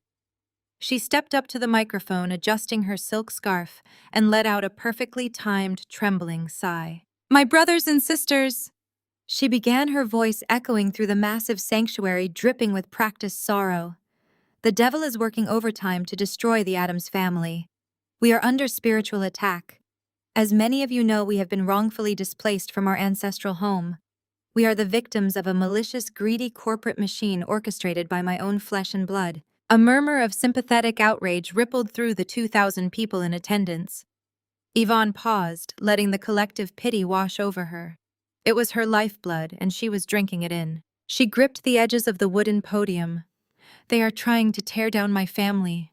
They have levied false, wicked accusations against my son-in-law Preston, a good man who is currently suffering in a federal holding cell because of a vicious setup. We are financially drained from fighting this spiritual warfare. We need your prayers, but we also urgently need your financial support. We have set up a legal defense fund, and I am begging this blessed community to stand with us against this evil." She bowed her head, waiting for the inevitable chorus of amens and the rush of open checkbooks. I stood up. I did not shout. I did not march down the aisle. I simply stepped out of the shadows and stood completely still at the back of the center aisle, my presence a silent, undeniable challenge. Bishop Davis, who had been standing a few feet behind Yvonne, caught sight of me. His eyes widened slightly. I had kept my promise from earlier in the week. On Friday, right after I secured the temporary guardianship of Aaliyah, I had my legal team courier a sealed, highly confidential dossier directly to the bishop's private office. It contained the forensic accounting trails, the proof of Preston's embezzlement, and the undeniable evidence that Yvonne's previous massive church tithes had been funded by stolen money. Furthermore, as the primary anonymous benefactor who completely funded the church's multi-million-dollar youth community center, I possessed leverage that Yvonne could not even begin to comprehend. Bishop Davis stepped forward. He did not offer Yvonne a tissue or a comforting embrace. He reached out and gently but firmly took the microphone from her hands. "Sister Yvonne," the bishop said, his voice booming through the sound system, heavy with a profound, unyielding sternness. "The Lord commands us to seek the truth, and the truth has a way of coming to the light, even when we try to bury it in the dark." Yvonne looked up at him, her practiced mask of sorrow slipping into genuine confusion. "Bishop, what are you doing?" "This sanctuary is a place of worship, not a shield for deceit," he continued, turning to face the massive congregation. "Greater Hope. Ministries cannot and will not be used as a vessel to solicit fraudulent funds. We will not be a party to laundering money or enabling federal crimes." A collective gasp sucked the air out of the room. The murmurs of sympathy instantly morphed into a buzzing electric shock. Yvonne stumbled backward, her hand flying to her chest. The bishop looked down at my parents, his expression shifting from sternness to profound pity. "Pride is a destructive sin, Desmond. Yvonne, you have allowed your obsession with status and appearances to rot your foundation. You have lied to this congregation.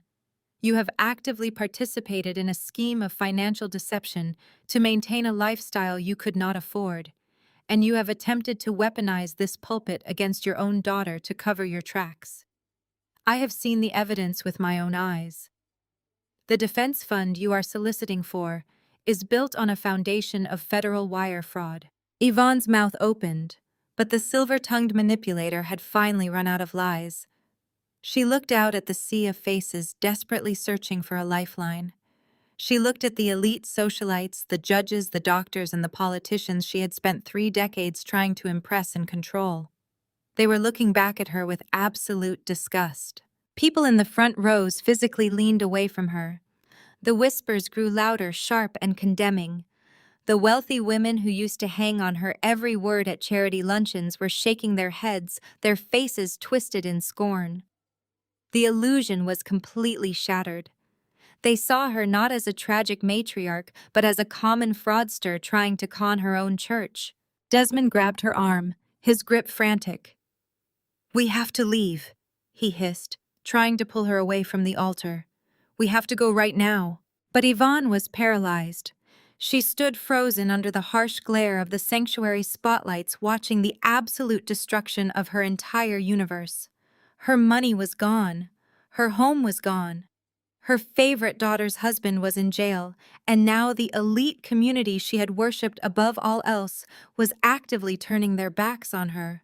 The ultimate social death she always feared had finally arrived, broadcast live to 2,000 of her closest peers. She had nothing left. 3 months passed. Summer faded into a crisp, relentless autumn. The dust from the federal indictments had completely settled over Atlanta, leaving a vastly different landscape in its wake. Preston had been denied bail by a federal judge who deemed him a severe flight risk. He was currently rotting in a high-security detention center, awaiting a trial that would undoubtedly end in a lengthy prison sentence. Desmond and Yvonne had vanished from the public eye. Stripped of their home and excommunicated from Greater Hope Ministries, they had quietly relocated to a cramped, low-rent apartment on the industrial outskirts of the city. The elite social circles they had sacrificed everything to infiltrate had instantly erased their names from every guest list and charity board. Meanwhile, Aaliyah was thriving. The dark circles under her eyes had faded, replaced by the bright, genuine energy of a teenager who finally felt safe. She was attending a prestigious private arts academy, excelling in her classes and sleeping soundly in a home entirely free of screaming matches and conditional love. The generational curse was officially broken. My corporate firm was closing our most profitable quarter in a decade. My legal team had executed a flawless series of acquisitions, cementing my position as a dominant force in the financial sector. It was this success that brought me to the St. Regis, a sprawling luxury boutique hotel in the heart of Buckhead, for a high-stakes celebratory business lunch. The hotel was a towering monument to exorbitant wealth. It featured imported Italian marble floors, massive crystal chandeliers, and an atmosphere of hushed, exclusive privilege. It was exactly the kind of establishment Kendra used to treat as her personal playground during her counterfeit reign as a tech billionaire's wife. She used to host lavish, alcohol-soaked brunches in the central courtyard, snapping her fingers at the hospitality staff and flaunting Preston's embezzled money like a weapon. I walked through the heavy, revolving brass doors, my heels clicking sharply against the polished marble. I wore a tailored midnight blue suit that projected absolute authority. I bypassed the bustling main lobby and headed directly for the VIP concierge desk to check in for my private dining reservation. The woman standing behind the tall mahogany counter had her back turned toward me. She was aggressively sorting through a stack of laminated reservation cards. She was wearing the standard hotel uniform, a stiff, profoundly unflattering black polyester blazer, paired with a cheap, heavily starched white blouse. Her hair, which used to be maintained by high-end stylists on a weekly basis, was pulled back into a severe practical knot. When she turned around to address me, the air was instantly sucked out of the room.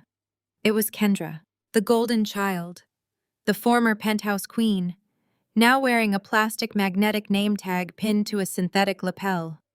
The federal asset freeze had been absolute and merciless. The government had seized the luxury vehicles, the designer jewelry, the offshore accounts, and the sprawling penthouse. Left with absolutely nothing but mounting legal fees for her own complicity in Preston's wire fraud, she had been forced to enter the working class she had spent her entire life aggressively mocking. The poetic justice was brutal. She was now a minimum wage employee, forced to serve the exact same elite socialites she used to rule over. Kendra froze completely solid. The polished artificial customer service smile she had been forced to adopt instantly shattered into a million pieces. Her hands gripped the edges of the mahogany counter so tightly her knuckles turned stark white. For a long, suffocating moment, neither of us spoke. The ambient noise of the luxury lobby, the soft classical music, and the clinking of champagne glasses faded into the background. She looked at my immaculate suit, the genuine diamond watch resting on my wrist, and the absolute unbothered composure on my face. Then she looked down at her own cheap polyester uniform. The complete, irrevocable reversal of our life trajectories was staring her right in the face. I could clearly see the fierce battle waging behind her eyes. The old Kendra desperately wanted to scream. She wanted to cause a massive scene, to flip the mahogany desk, to hurl venomous insults at me. But she could not do it. She was on the clock. She was monitored by strict supervisors standing just feet away. She was entirely desperate for the hourly wage, keeping her out of a municipal homeless shelter. If she caused a scene with a high-profile corporate guest, she would be terminated on the spot and escorted off the premises by security. The fierce, arrogant pride that had defined her entire existence slowly drained away, replaced by the crushing, humiliating weight of her new reality. I stepped directly up to the counter, resting my leather portfolio on the polished wood. I did not gloat. I did not smile. I simply maintained steady eye contact, forcing her to acknowledge the hierarchy. "Good afternoon," I said, my voice smooth, cold, and commanding. "I have a private dining reservation under Sienna Adams, Executive Suite 3. Kendra swallowed hard. Her throat bobbed visibly. She lowered her eyes, completely unable to sustain my gaze for another second. The golden child finally bowed her head in absolute submission. Her trembling fingers moved to the hotel keyboard. She typed my name into the system, the rapid clicking of the keys sounding incredibly loud in the tense silence between us. "Yes, Ms. Adams," she whispered. Her voice was barely audible, entirely devoid of its former arrogance. It sounded raspy and defeated. "Your party is already waiting for you. I will have an escort show you to the executive suite." She reached over to the terminal and printed a gold foil guest pass. She slid it across the mahogany counter toward me, with her head still bowed, refusing to look up. She looked thoroughly broken, a hollow shell of the tyrant she used to be. I picked up the guest pass and slipped it into my portfolio. I reached into my coat pocket and pulled out a crisp, brand-new $100 bill. I placed it flat on the mahogany counter, sliding it precisely until it rested directly over her plastic name tag. Kendra looked down at the money, then slowly looked back up at me, her eyes brimming with hot, humiliated tears. "Keep working hard," I said, my voice echoing with icy, calculated finality. "You have got legal bills to pay." The first of the month arrived with the cold predictability of a bank ledger. I sat behind the expansive expanse of my glass desk, the morning sun illuminating the sharp angles of my downtown office. My assistant had been instructed to clear my 11 o'clock hour for a specific appointment. They did not have a calendar invite under the name Mom and Dad. The appointment was logged simply as Cascade Heights Lease Collection. When the heavy oak doors to my office swung open, Desmond and Yvonne stepped inside. The sheer physical transformation in them over the past few months was jarring. The untouchable aura of Atlanta royalty they had cultivated for decades had completely evaporated. Desmond wore a suit that was suddenly a size too large, his posture slightly stooped, no longer commanding the gravity of the room. Yvonne had abandoned her opulent church hats and designer jewels. She carried a simple leather handbag and avoided making eye contact with my assistant. They looked exactly like what they were: two elderly tenants facing an unforgiving landlord. They walked toward my desk, stopping awkwardly in front of the two leather guest chairs. I did not stand to greet them. I did not offer them coffee. I simply interlaced my fingers and waited. Desmond cleared his throat, the sound dry and nervous. He reached into the inner pocket of his jacket and slowly pulled out a crisp, rectangular piece of paper. He held it in both hands as if it were a fragile artifact. "We brought the rent." "Sienna," he began, his voice carrying a forced, strained warmth. He attempted a smile that did not reach his eyes. $6,000. We wanted to hand-deliver it to you personally, to show you that despite everything we are still a family. We know you have been through a lot of stress lately, and we want to move past this unpleasantness. We are willing to forgive the harsh words that were spoken. Blood is thicker than water, and at the end of the day, we all need to remember who we are." He extended his arm, offering the check across the desk. He expected a breakthrough. He expected the traditional family guilt to finally kick in, forcing me to fold and return to my assigned role as the obedient, invisible daughter. I did not take the check from his hand. "Place it on the desk," I instructed, my voice entirely devoid of emotion. Desmond froze. His arm hovered in midair for an agonizing second, before he slowly lowered his hand and placed the cashier's check onto the glass surface. I pulled the paper toward me, inspecting the bank seal and the printed amount. $6,000 exactly. The sum represented a massive drain on whatever meager liquid assets they had managed to scrape together after the federal seizures and their church excommunication. I pressed a button on my intercom. "Marcus, please come in." My lead counsel entered immediately, stepping silently into the room. He did not look at my parents. He approached my desk and I handed him the check. "Process this for the Cascade Heights property account," I told him. "Issue a standard commercial receipt." Marcus nodded, processed the transaction on the digital terminal resting on the side credenza, and printed a small white piece of paper. He placed it in front of Desmond. "While you are here, we need to review a few standard compliance protocols regarding the property," I said, picking up a manila folder. I flipped it open, ignoring the stunned expressions on their faces. "According to Section 4 of your lease agreement, all exterior landscaping must be maintained to the neighborhood association standards. The property management company I hired drove by the estate yesterday and noted that the rear garden beds are severely overgrown. You have exactly 14 days to rectify the landscaping violation, or I will dispatch a commercial crew and add the service fee to your next monthly statement." Desmond stared at me, his mouth opening and closing as he struggled to find his voice. "Sienna, you cannot be serious. That is your childhood home. Your mother planted those garden beds herself. We cannot afford to hire landscapers right now." "Then I suggest you purchase a pair of gardening shears, Desmond," I replied, my tone completely flat. "Furthermore, Section 7 strictly prohibits any unauthorized alterations to the property. Do not attempt to repaint, repair, or modify any structural elements without submitting a written request to my corporate office. If you fail to submit next month's rent by 5 p.m., a 10% late fee will be automatically applied.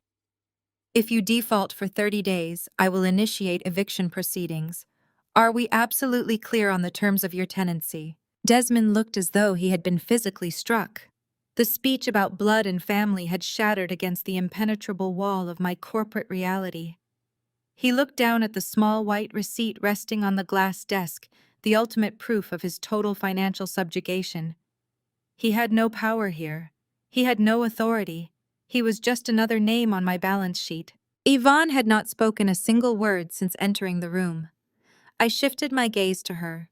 She was staring at the nameplate on my desk. Her hands were gripping the handle of her purse so tightly, her knuckles were trembling.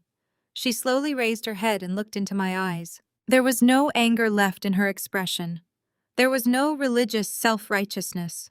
There was only a vast, terrifying emptiness.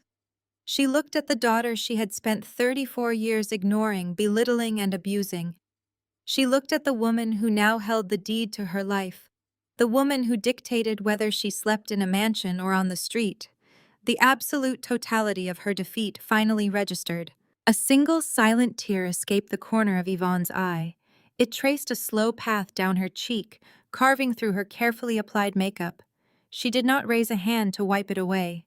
She simply let it fall, a quiet surrender to the new master of the house. "We are clear," Desmond whispered, his voice completely broken. "We understand the rules." "Good," I said, closing the manila folder. "You may leave now. I have a business to run." Exactly 1 week later, the atmosphere shifted from the sterile cold of my downtown office to the warm, amber glow of a private dining room overlooking the Atlanta Botanical Gardens. I had orchestrated the evening with the precision of a seasoned director, ensuring the environment remained fixed in one stable position. There was no chaotic movement, no frantic shifting of attention, no desperate clamoring for social validation. The room was a static frame designed specifically to capture the raw emotional intimacy of the moment. Tonight was Aaliyah's actual 16th birthday. There was no 500-person guest list comprised of elite strangers and corporate opportunists. There was no $12,000 suffocating couture gown selected solely to impress Bishop Davis and the Greater Hope congregation. Aaliyah sat at the head of the long oak table, wearing a sleek, elegant emerald dress she had picked out herself. Her natural hair was styled in beautiful, soft coils, framing a face that was finally free of anxiety. She was surrounded by 6 of her closest friends from her new academy and 3 carefully chosen mentors, including her advanced literature teacher and the lead coding instructor from her robotics camp. These were real people who celebrated her brilliant mind and her resilient character rather than her counterfeit pedigree. The dinner flowed with an effortless, authentic joy. Plates of seared sea bass and roasted root vegetables were passed around the table, accompanied by the bright, genuine sounds of teenagers laughing and debating their future college plans. I sat at the opposite end of the table, observing the scene without interfering. I watched my niece laugh until she was breathless, completely unburdened by the heavy expectations that had crushed my own youth. The toxic weight of Yvonne's constant vicious critiques and Preston's hollow arrogance had been entirely scrubbed from her posture. She was simply a teenager feeling safe and deeply loved. As the waitstaff cleared the dinner plates and brought out a beautiful, understated dark chocolate ganache cake, I tapped my crystal water glass with a silver spoon. The room immediately settled into a comfortable, expectant hush. I stood up and walked the length of the oak table, holding a single heavy ivory envelope. The ambient lighting caught the gold foil of the wax seal as I placed it gently on the table right in front of Aaliyah. "You did not get the massive country club blowout this year," I said, my voice steady and resonant in the quiet room. "You did not get the towering ice sculptures, the hired paparazzi, or the horse-drawn carriage your grandmother promised you." Aaliyah looked up at me, her eyes bright and completely clear. "I did not want any of that, Aunt Sienna," she replied softly. "I never wanted any of it." "I know," I said, resting my hand on the back of her chair. "I want you to open the envelope." Aaliyah broke the wax seal and extracted a thick stack of legal documents printed on heavy bond paper. She scanned the first page, her brow furrowing slightly as she absorbed the dense legal terminology and the bolded financial figures at the top of the summary sheet. "It is an irrevocable educational and living trust," I explained, breaking the silence so her friends and mentors could understand the magnitude of the moment. "It is fully funded as of this morning. It covers your undergraduate tuition anywhere you choose to go. It covers your master's degree if you decide to pursue one. It also provides a substantial monthly living stipend that will sustain you until you turn 30. It is entirely in your name. Preston cannot touch it. Yvonne cannot touch it. Desmond cannot touch it. And most importantly, I cannot revoke it. It is your absolute financial independence." Aaliyah stared at the zeros printed on the summary page. The sheer magnitude of the freedom I had just handed her washed over her features. She slowly stood up, pushing her heavy wooden chair back. She looked around the table at her friends, who were beaming with quiet pride, and her mentors who nodded in silent approval. Then her gaze locked directly onto mine. It was a moment of profound direct connection, bridging the physical space between us, as if she were speaking straight into the lens, sharing her heart directly with me. For my entire life, I was taught that love was a transaction. She began, her voice carrying a quiet, fierce strength that commanded the static frame of the room. I was taught that I had to perform perfectly, wear the right clothes, and smile for the right wealthy people, just to be tolerated in my own house. I was taught that I was an accessory to my parents' ambition. I was suffocating under the weight of all that toxic pretending. She took a step toward me, the emerald fabric of her dress catching the amber light. Tears gathered in her eyes, but she did not blink them away. She let them fall with absolute, authentic vulnerability. "You did not just give me a safe place to live, Aunt Sienna," she continued, her voice trembling with raw emotion. "You did not just give me this amazing trust fund or this beautiful dinner. You reached into a burning house and pulled me out before the smoke could ruin my lungs.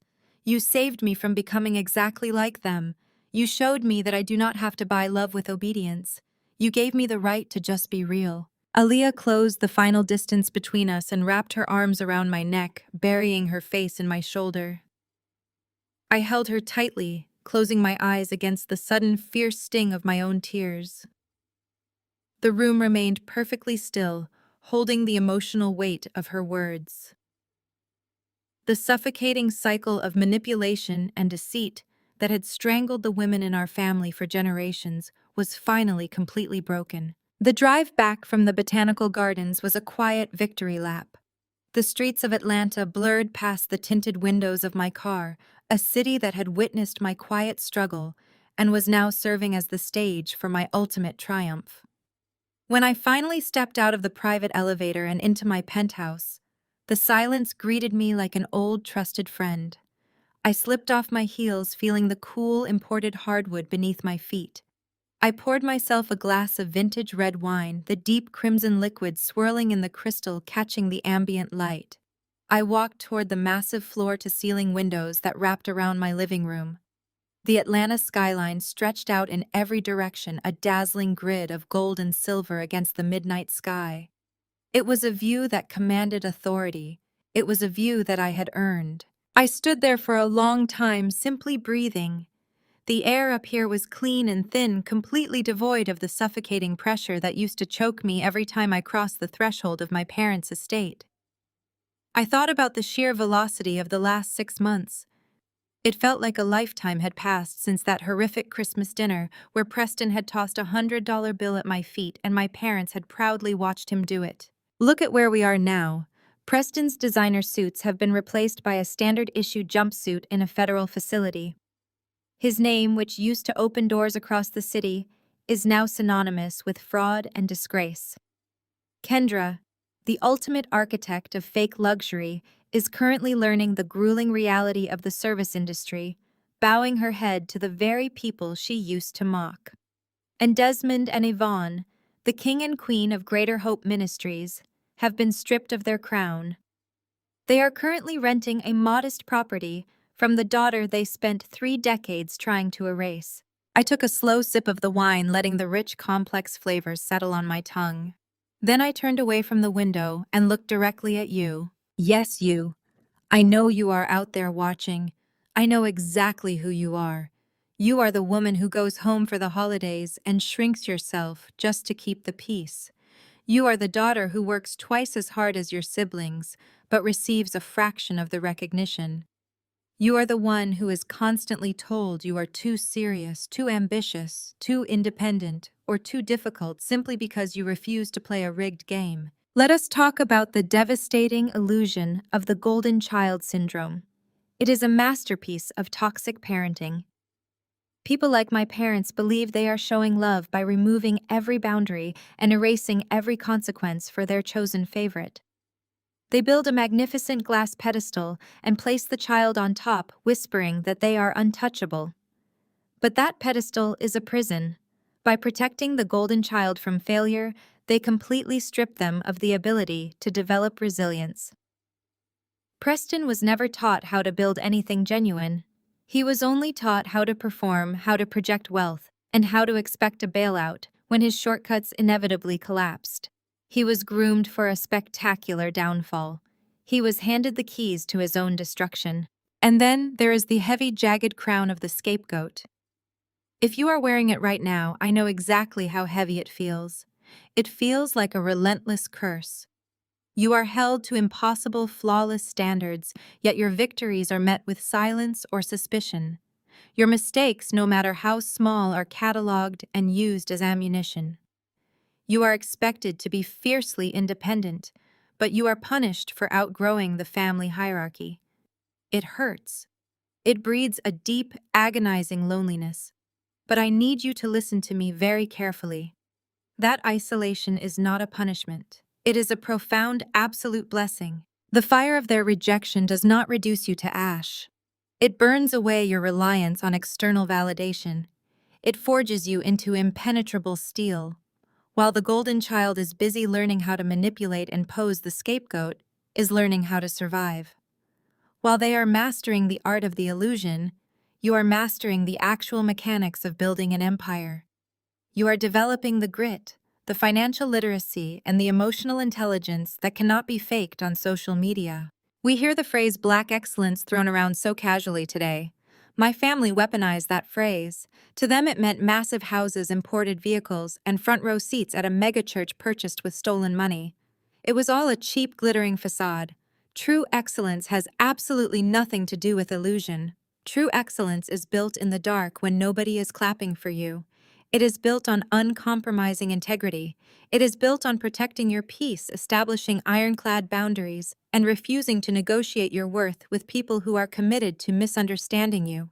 The true victory of this entire ordeal was never about watching Preston lose his freedom or forcing my parents to hand me a commercial rent receipt. The real victory was watching Aaliyah tonight. It was looking into my niece's eyes and seeing a future that has been scrubbed clean of our family's toxic history. She will never have to shrink herself. She will never be forced to choose between her authentic identity and her family's conditional love. The cycle stops with me. I took the brunt of the poison so she could inherit the cure. I walked over to my polished desk and rested my hand on the smooth leather of my portfolio. Inside were the deeds, the corporate filings, and the absolute proof of my reality. I did not inherit this life. I did not marry into it. I built it brick by grueling brick. They told me I'd be nothing without this family. They were right. I'm not just a part of the family anymore. I own it. To every woman watching, never let blood ties be an excuse for financial bleeding. Build your own table, buy your own building, and when they hand you the bill for their mistakes, hand them an eviction notice. The greatest lesson learned is that shared blood does not ever obligate you to endure toxic behavior or financial manipulation. True family should provide unconditional support, not exploit your vulnerabilities or constantly minimize your achievements to uplift a favored golden child. When the people supposed to protect you become the ones tearing you down, your ultimate weapon is establishing absolute independence. You must stop waiting for their validation and start building your own empire in silence. By securing your own financial freedom and enforcing ironclad boundaries, you permanently break the cycle of generational trauma and finally reclaim your stolen peace.